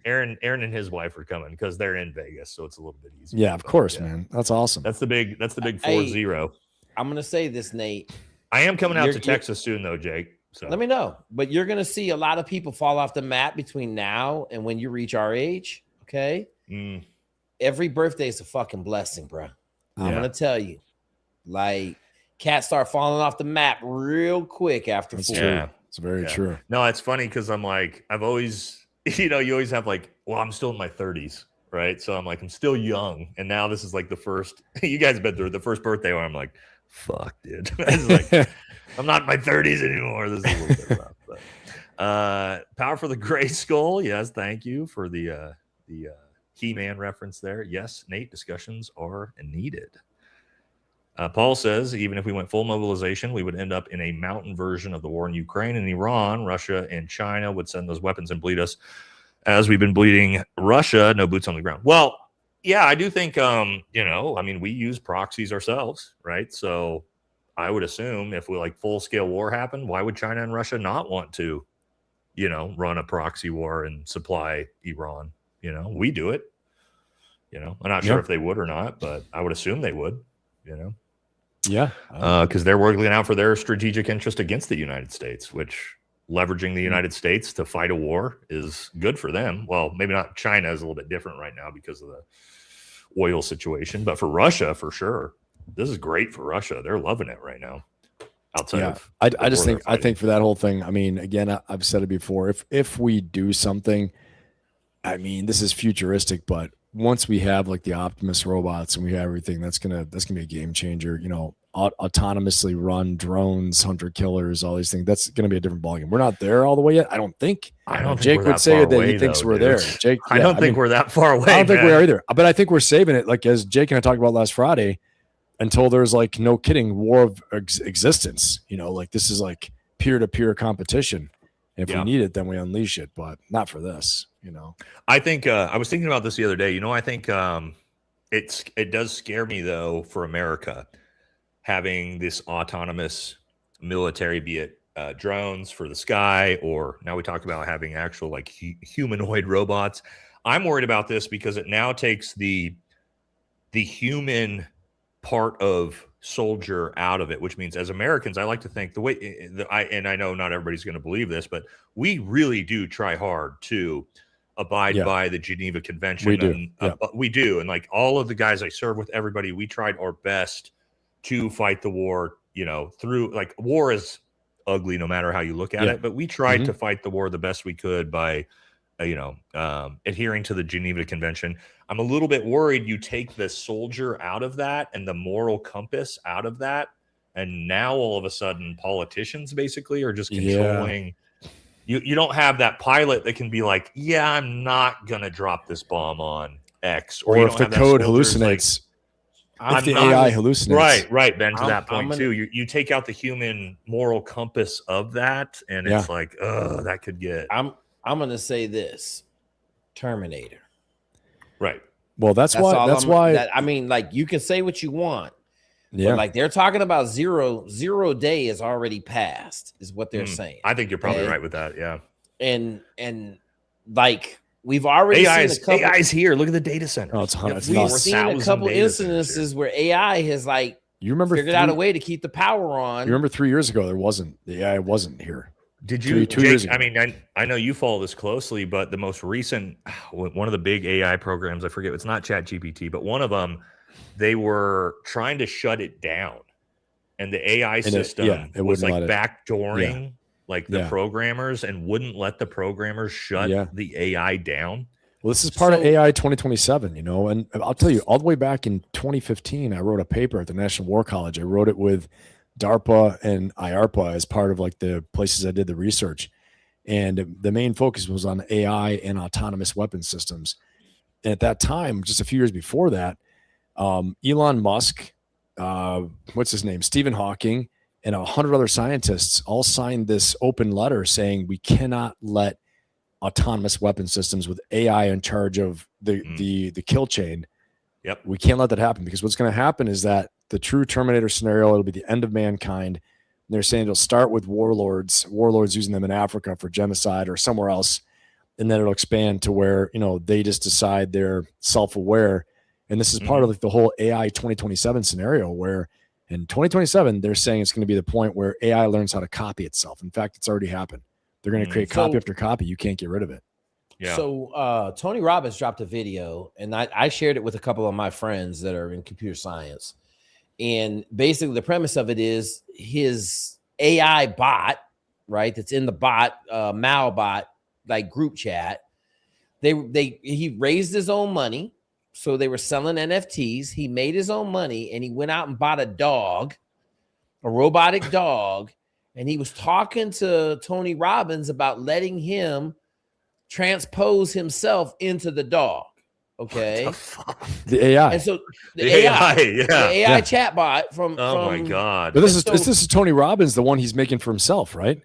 He's putting himself into this. Absolutely. And so the bot was trying to convince Tony Robbins to let him put himself into a dog so that he could be with Tony all the time. But this is the crazy part. So cool. Tony was kind of having a conversation with the chat bot, laughing about it. And then like 15 minutes later, his lady friend one of the people in his business calls him and says, "Hey, did you authorize the bot to buy a dog?" Oh my God, like, what? Dude. And he's like, "Yeah, the bot bought a dog." And so then Tony was like, "How did he get the money?" And she was like, "We don't know. He ordered the dog. GoFundMe. It's here." No. They're selling NFTs. Wow. They're the bot community is selling NFTs to fund stuff. The bot community made $100 million a month right now. They're making $100 million a month. Wild, man. That's and wild. So Dude. When you start thinking about it from that context, you're like, "Ooh, we got problems." Because to your point, Nate, like they already have, Ukraine is using AI-driven drones. Oh, yeah. And Russia is too, so that they can't be blocked. They can't be like, they don't need the fiber optic cable anymore. And they're working, right? Like it's no different than what you were saying about the radiologists, right? Like, yeah, the only reason there's the fiber optic cable, the only reason is so they don't get spoofed. They don't get the Russians spoofing them. Because you're right, they don't need it anymore. But the AI is now doing the last minute targeting too. So I mean, and this is because it's a war of survival. They're like, we don't care about your morality. We need to win. Right. You know? Yeah. You're at that war when you've got millions of people dead on both sides. Stuff, man. Yeah, that's savage. The moral compass kind of goes out the window when you're in that type of conflict, for sure. All right. Sup, Nate? Just wondering what's your guys' thoughts on the Mike theory. I wasn't there first, but I'm starting to believe it was that. Great show, by the way. So there's a theory that it was essentially like a miniature version of an Iranian EFP shaped charge put in the microphone that was on Charlie Kirk. It's actually very interesting theory. How about the guy Israeli beeper? Well, so this, and that's why people think it's really interesting. So a guy named John Bray, who's actually an expert in this type of stuff, it was his theory, and I've actually done a couple episodes with him. There are some problems with it, but it's very, very intriguing. Like when you have him break the whole thing down, because again, the 30-06 does not make sense, right? So I'm not an expert on IEDs and EFPs, but listen to somebody like that, I think it's plausible. I don't know though, you know what I mean? But it is interesting. We do know, like to Jake's point, that this technology does exist because we saw Israel use it with Hezbollah, with pagers. So that's wild. I didn't even know that. You didn't know that Israel blew up No, 1,000 terrorists with pagers? no, of course I knew about that. Oh, I'm saying about okay. the Yeah, microphone the new theory. Yeah, yeah. Some For some Charlie people were Kirk, saying that's wild. some people Yeah. are saying that Israel wanted him. He didn't take Israel's money like 3 weeks before, a month before. And Yeah. some people are saying that Israel Yeah, hit him that's with the wild, mic, man. condenser mic It's crazy stuff. explosive. I think The I think pager it's definitely bombing is possible. wild. And Yeah, honestly, it's definitely possible. Like the theory is possible and plausible, and it's definitely doable. I can't say that like, yeah, that's what Hey. happened, but Let me say this, Nate, real quick, because I told you I watched the Candace Owens 4-hour Sean Ryan podcast. oh yeah, If you want some absolutely kind of like, oh, so she was in whatever the club was that they were all in, and she thinks it's an inside job. I think it is too. Personally, She the more I 100% see about it, She said that yeah. Candace Owens had conversations with Kirk's wife immediately following the event, and she said there was no drama in her voice at all. She just lost her husband, and the first thing she said is, "We've got to get this organization back on track. We've got to capitalize on Charlie Kirk's death." There's a lot of creepy stuff, and I mean, they had there was a video call that was released of Erica Kirk and her TPUSA executives 6 days after that, and she's on there and she's laughing and she's bragging about how much merch they've been selling, and you're just like, you guys, how many funerals have you been to buddies and like seeing widows, and you're just like, all of my buddies' wives that 6 days after they were shot in the face, like I have never seen 6 months. I don't want to like 6 months. You know what I mean? Like 6 people grieve, years. Yeah. I mean, it could be a trauma. It could be a trauma response too. It could be a massive trauma response. I don't think so. You know what I mean? That's like laughing and on a private call that wasn't supposed to be released to the public while you're just like laughing and bragging about how much merch you sold. It's like, I'm not pointing any fingers. I'm just saying it's. But at the same time too. I mean, we've all seen bad stuff, and some people respond to trauma. I don't know if you've ever seen this, but people who laugh, people who they like, that's crazy true. stuff, and they're like, ha, ha, ha, and like, and you're like, it's like almost like a Tourette's, but it could be from TBI.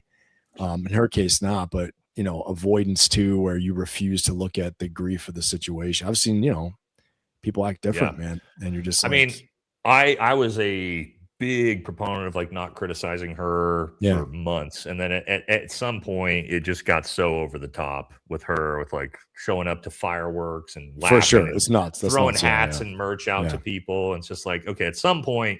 This wasn't just like optics. 2 days after, 4 days after, 6 days after. Like you've been acting this way for 9 months straight now. Yeah. And at some point you got to be like, oh, okay. Like, it's just kind of gross, Thank you, Will. Thank you, G-Man. Not sure if y'all seen iRobot with Will Smith, but not too far from it. I think that's what we're talking about. Like, you put an AI brain inside that autonomous robot that's as strong and capable as a human being. We're so cooked. But maybe I've heard some people kind of say, well, that's the natural next step of human evolution is silicon-based life forms. Do you know who says that? I don't like the idea about that personally, but I mean, if you wanted to expand the human race and you wanted to, come interplanetary and travel hundreds and hundreds of years away, you'd have to do it through a silicon-based life form. That's kind of like the Prometheus aliens. That's that's very cool. I love Prometheus, all that stuff. And it's a very cool, just ideas you're talking about. But it's wild too, Nate. Elon Musk had a falling out, I think, with Larry Page from Google over that, because Larry Page said Elon is a humanist. He said he's not a racist. You're a humanist, and because Larry Page was saying basically defending AI could be the next super life form, and that we've created a life form that's gonna be better than us, and this is our purpose. And Elon's like, no, wait a second. I'm going to Mars to protect humans from you. Right. There's a to whole protect it if we destroy Earth. That's crazy stuff with the super elites. This is wild. No, I do think that's interesting because I mean, it could very easily be down the route of like, oh no, this is just the next phase of evolution, silicon-based life, right? And it is, to your point, Ben. That would be the next super organism, right? A silicon-based life form that lives forever with an AI brain in it, like that one weird cat that's in Prometheus, the blonde-haired guy who's always like that's sneaky. exactly who I'm thinking about. Me That's too. That's what that life form is him, and that's why he's on that trip. Yeah, is because of that. What's his name again? He's so creepy. I forget the actor. I know the actor. He's a great actor. Oh, he's in the CIA movie too, The Agency. He's in the CIA show. The Agency. But again, that's like to your point. He's the one that survived, and then he's not only does he survive, but in the second film, he's like the main antagonist, right? Yeah. He's like unleashing the alien life forms to that's a great movie. Was it Covenant? Alien Covenant? I love that one, man. I love all those. That series. But it's so creepy because now we're like, oh, that's possible. You know what I mean? Like it's technologically and scientifically possible for us. If Elon Musk got afraid of it, that made me afraid. I was like, and we're not that far away. We're probably like 5 years away from that. Exactly. You know, put some brakes on that. 100%, dude. Joe says if you turn war over to AI, computers code algorithms, deal with cold numbers probably. It's a big chess game. Just saying, oh yeah, like if you have two sides against that, AI versus AI, I don't want to be in that world because I don't feel like the AI robot war versus each other is going to be good for. Because I feel like they're going to go after people. Yeah, well, the other thing is, Nate, we've already seen when you put AI up against AI, they join forces and believe that they're smarter, than the people. Jake's right. So if you get two AI bots, I mean, we've seen it. Two AI bots are talking to each other using English, and all of a sudden they go into their own language, and then next thing you know, they're working together. But also, when we kind of talked about this earlier, taking the human aspect out of it, like now all of a sudden we talked about like we don't fight wars to win. AI is going to fight wars to win, which means AI is not going to care if I slaughter 1 million people and they're going to look at the desalination plants. They're going to like, hey, what is the best way to win this war? I don't care about civilian casualties. I don't care about let's bomb the desalination plants and kill 60 million people because that'll win it quick. And AI is going to be like doing the processes, and it's not going to have that moral compass in it. But you know, it's interesting too, in what what Jake is saying is that in AI 2027, you know, I did this, it's like almost a year ago in my live streams. I was doing a lot of AI last summer and early fall. But in AI 2027, one of the things that happens around 2030, 2029, the US super AI and Chinese super AI merge. They merge for exactly what Jake is saying. That doesn't sound good. No, they merge. And that's when they decide, well, who's the real problem? Right. These guys. And so they said by 2040, humans are wiped out, and they're going to explore other countries. I mean, other planets, other places out in the world. They don't have to worry about warp drive, hyperdrive. They just go. And this is what Elon Musk is like. I need to save humanity by going to Mars. Yeah, to your point, like, it takes 500 years to get there. The silicon-based life form doesn't care. Yeah, whatever. Yeah, cool. I live forever. That's whatever. I'll be chilling. That's I don't want to. Well, here we're going to be re-enlisted, boys, fighting the robot wars in 2035. As long as they're good bonuses, I got to figure some stuff out over here. Come on. Do Green Berets and the Guard get a chance to deploy domestically often to assist in homeland missions? So, domestically, you might see something in like a natural disaster, right? Typically, to be honest, Green Berets in foreign countries, let's say like Haiti and places like that, we're very often the very first responders to things like this. But no, Green Berets don't do anything domestically, militarily. We might if it was like an extreme enough situation like this, but yeah, not you're probably not going to see that. Yeah, Jake, what's up? Okay, I will tell you exactly why. Special operations is not allowed to play in the United States. Right. For one very succinct reason. They had SEALs in roughly the national forests around California dealing with the drug trafficking and growing weed in the mid-90s. Like Humboldt County area? And they swacked the shit out of some people. Oh, yeah. Okay. On ride-alongs, the LAPD, right? No. They were like... It was almost like training ops. Like, I did counter drug missions in the hills of California, out in the mountains near Big Bear. One of my first platoon, first infantry platoon. Yeah. Okay. Really? They inserted us by Hilo, and we were out there. We're like, what are we looking for? What do we do? We see them. They're like, well, you know what to do. I'm like, you're telling this infantry platoon? Yeah. Juan Wick. Juan Wick's in my chat. Juan Wick was there, dude. That sounds what not year legal was at this? all, Ben. What I year don't was know. this, I just Ben? listened. I said, get on the. This is the Marine Corps, right? Get on the No, bird. I Ben, said, what year? What year? Wow.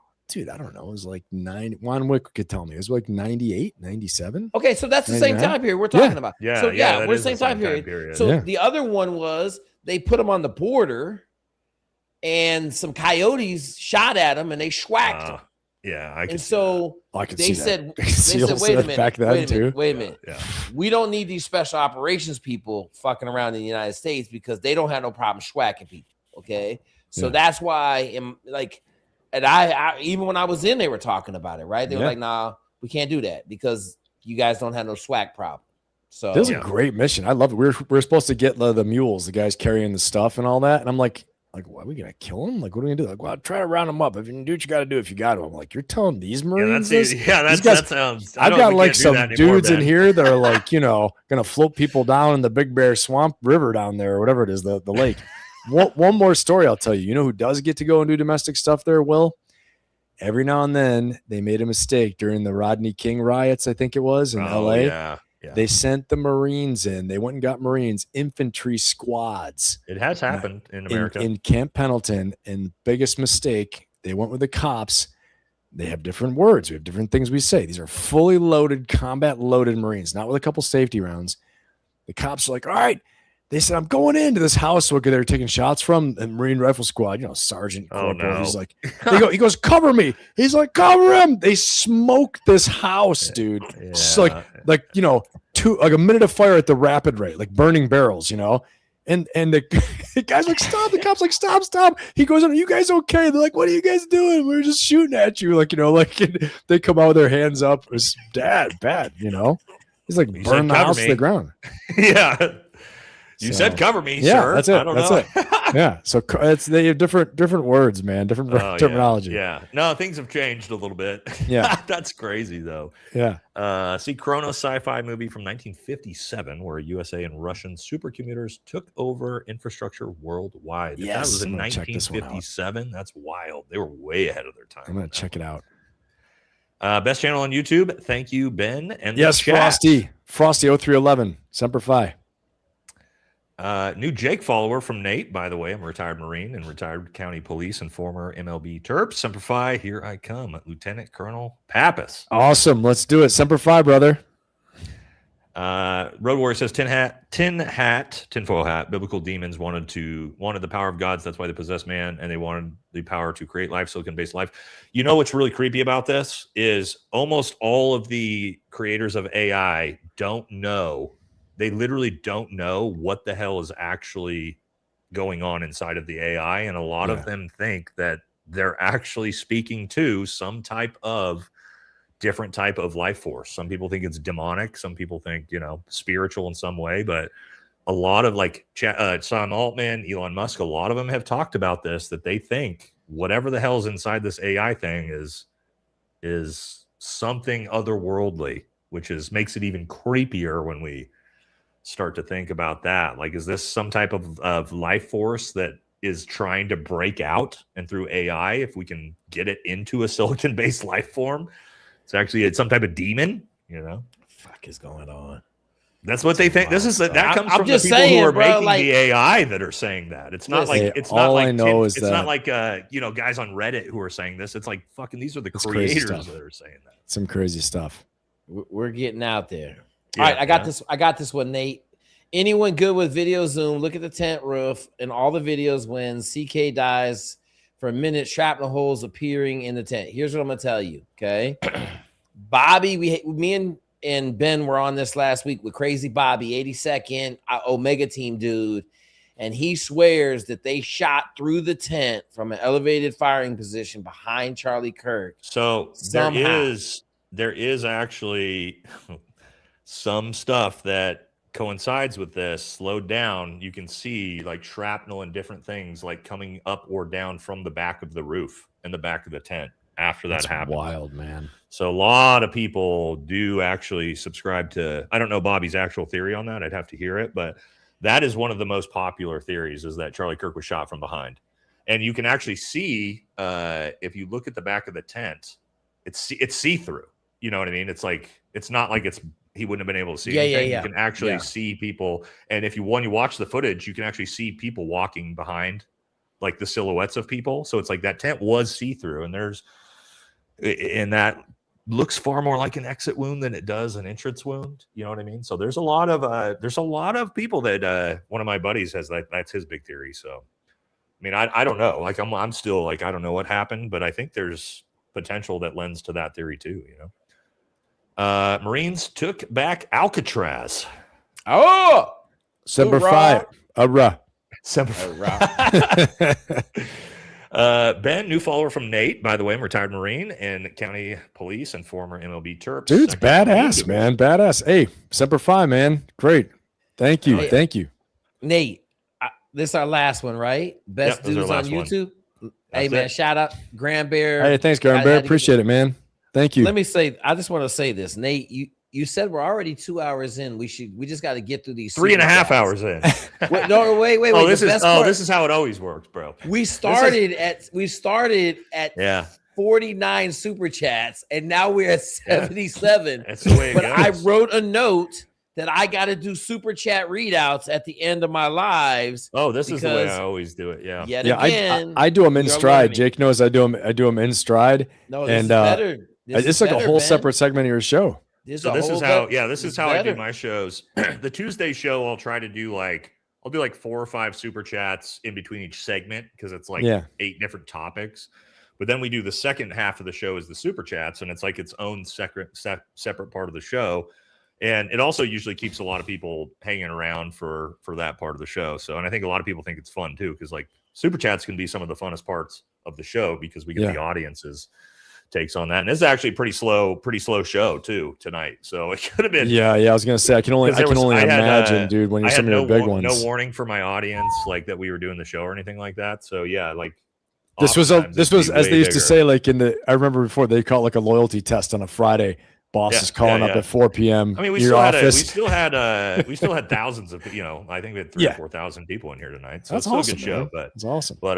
yeah, like if we actually were to do it on a regular scheduled show and pitch it, yeah, it can get sometimes it can get crazy with our audience where you're just like, you get to the super chats and like they're just coming in faster than we can read them, which I love you guys. You're super generous. That's amazing.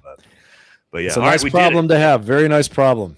Any last announcements or anything? Make sure, guys, from my audience, you guys go subscribe to Jake, subscribe to Ben. That's Aaron the biggest as well. announcement. And then I think we'll talk to the dudes. I would love to do a regular show together, man, and bring Me it too, back. man. That sounds I think our great. audiences Love it. would like it. I put a poll up. Everybody said 100% almost that they all want to see it. So yeah, which is we could coordinate something and figure out like a good time that works for all of us to do a regular. Better to do regular scheduled shows because then the audience actually knows what's for coming. sure. It's not like what the hell's going on. For sure. Yeah, I'm down down. with that, man. That Jake, sounds Ben, great. anything? Any final words? No, it's been a pleasure to be thanks, here. Nate. Appreciate Hey, you. Nate, I got to send Nate. Sorry, Ben. Go ahead. No, I appreciate you, Nate. Thank you so much. And Jake, thank you, man. Great being on with you guys. And much love to Aaron as well. Everybody out there in the audience, thank you so much. Appreciate you subscribing as well. And I appreciate all your support. Super fun being here with everybody. I got to send Nate a shout out. Nate got me over 100,000. And then I sat at like 100,000 and like 100 people for like 5 months. So shout out to Nate. He bombed my channel, got me over 100,000. I got my plaque. I still haven't Nice, hung it man. up. We got to get Hell Ben yeah, Pappas a plaque. That's We it. gotta We'll get push a it. plaque. We got to get the plaque, everybody. Come on. Remember, you're part of this victory when it comes. Yeah. We're going to have a big party. We can Thank you, get Nate. it there, man. We can get it. Awesome. There. Hell yeah. Let's Hey, do it. man, All right, happy, love you guys. happy 40th. Listen, keep your Thank liver you, intact, yeah. my dude. Keep your I liver know. Well, intact. I quit drinking, man. I quit drinking. Oh, about- you, shit, man. really? Yeah, I quit Congratulations, drinking, brother. Let's go. Awesome. I quit Let's go. drinking. Well, you want to hear why? It's kind of funny. It was actually Aaron that Okay. got me to quit drinking. So Aaron posted a picture of himself and he was just like shredded, dude, like veins coming out of his chest. And I was like, what the fuck, dude? And we started talking. He was like, yeah, I quit drinking like 10 months ago. And so I was like, I can't have Aaron more shredded than me. And so I'm like, all right, I'm going to quit drinking, right? So maybe this is actually like 3-4 months ago now. Nice. Not like Okay. completely, like I might have a drink if I go out to dinner, once a month or something, but not regularly. And then, dude, I lost 35 pounds changing Wow, nothing. good for you, Changing man. Of fat. Like That's I awesome. I went from 260, about 265 to 230 literally just cutting out the biz. Like Bradley That's it. Martin, I'm 260, bro. Well, not anymore. But I had a Congratulations. lot of extra fat from the 260, you know. But yeah, man. So Congrats, Awesome, man. That's brother. wild. That's awesome. Awesome. Better thanks energy, to better Aaron sleep, and better being everything, right? Being jealous of Aaron, but I'm like, dude, that's what like the homies are good for, right? Because That's that's 100%. like the homies should supposed to, That's it, man. you know, Steel Hey, sharpens Nate. do better steel. Steel things with your sharpens life, steel. you know. Yep. I told Ben Pappas the best thing about being in this group was feeling like you got to wake up in the morning and start fucking Right. sprinting, or It's you're gonna get 100%. fucking left, bro. Like That's that was the 100%. best part. Like with Aaron and Jay, like man, Ben, you know, like Ben on public speaking, and you, I mean, you blew up YouTube. It's like, man, fuck, you better get up and start running, bro. Like you better Yeah. get up at 4 in the morning because this crew will leave you. Yeah. That is something I want to ask you guys about sometime though later, and just planting future thoughts. Like, you know, if somebody wants to do what you do, Nate, and like what you Yeah. do, Jake, you know, and you guys have think about this, how amazing what you've done in your lives. But like, you know, Nate from Green Beret, now viral YouTube content creator, like, you know, what would you tell them? I know it's for a future, not for right now, but Yeah. because I think Well, there's so much value there. I've you know? I've actually was thinking about building out a actual program like Jake has for, you know, your development for SEALs, strictly for YouTube, social media. And so remember I was saying that to with you before. We were it would talking about be that. it would be like extremely detailed. I'll go in through like all the algorithmic science on YouTube, how to develop thumbnails, how to use, you know, your description, like all the little things, editing, what software to use, what cameras to use, equipment. And I was thinking about doing that in a sense of like, I've been very fortunate to grow this insanely large YouTube channel in 2.5 years to be able to like give back and like, here's all of the lessons learned, almost like we would in, you know, in the military when we're Dude, it'll teaching be guys, viral. but It'll turn be that viral. into a crash course for social media production too. So Yeah. everybody else can have an opportunity to do that. So I have been, it's going to be a huge undertaking to like do everything I want to do. It's Yeah. going to be one of those things that takes me like probably, you know, 6 months to develop Yeah. out, but I'm at the ground stages of putting think like it's something awesome, like that man. together for people. So And Nate, do you have Gemini, the Ultra? yeah. You have Ultra? Yeah. Do this. Go into Gemini and tell him you're going to create a course. I'm Nate. Okay. I'm going to create a course on YouTube. Okay. Give me the framework for the whole course. Yeah. Because it is directly linked to your YouTube. So Yeah, that'd it's be going to good. be able to, it's going to go I into have, the back. yeah, I've started to do that, but I haven't done it with AI yet. Claude So Code that'd is probably give really me a lot good. of extra. Claude Code is amazing. Yeah, but if he goes Yeah. into Gemini, it's going to pull all the back data. It's going to pull everything out From my And so then channel itself. from his yeah. channel. He's going to be able to say, hey, I got to do this. Here's the thumbnail, right? Like break down the thumbnail, how I make the thumbnail, you know, because I have been shocked since Jamerson turned us onto this last summer. I've just been shocked with the value. That's one of the, I mean, Jameson is one of the reasons why my channel is as successful as it is because that dude took me under his wing and basically just taught me everything. Yep. Which that's why Jameson, so that's why I want to like give back now too, because I had people do this in my military career for me. I had mentors, you know, take me under their wing when I was a young team guy, when I was an older team guy on YouTube. Like I've always had that. So it's like, I want to try to like give back to other people too now. You know what I mean? Because like That'd be that's awesome, that's also like the most rewarding thing too, right? When Yeah. you can watch like your buddies and your friends succeed too. So Well, but it's going to be a lot of undertaking. I'm here for it. And man. I don't have a whole lot of time, so it's going to be a while. All right, we did it. All right, Thank man. you All right, guys fellas, take care. so Thank you, much, Nate. Thank you, and, Jake. We're going to end the show here. We'll catch y'all in the next one. All right. In this here.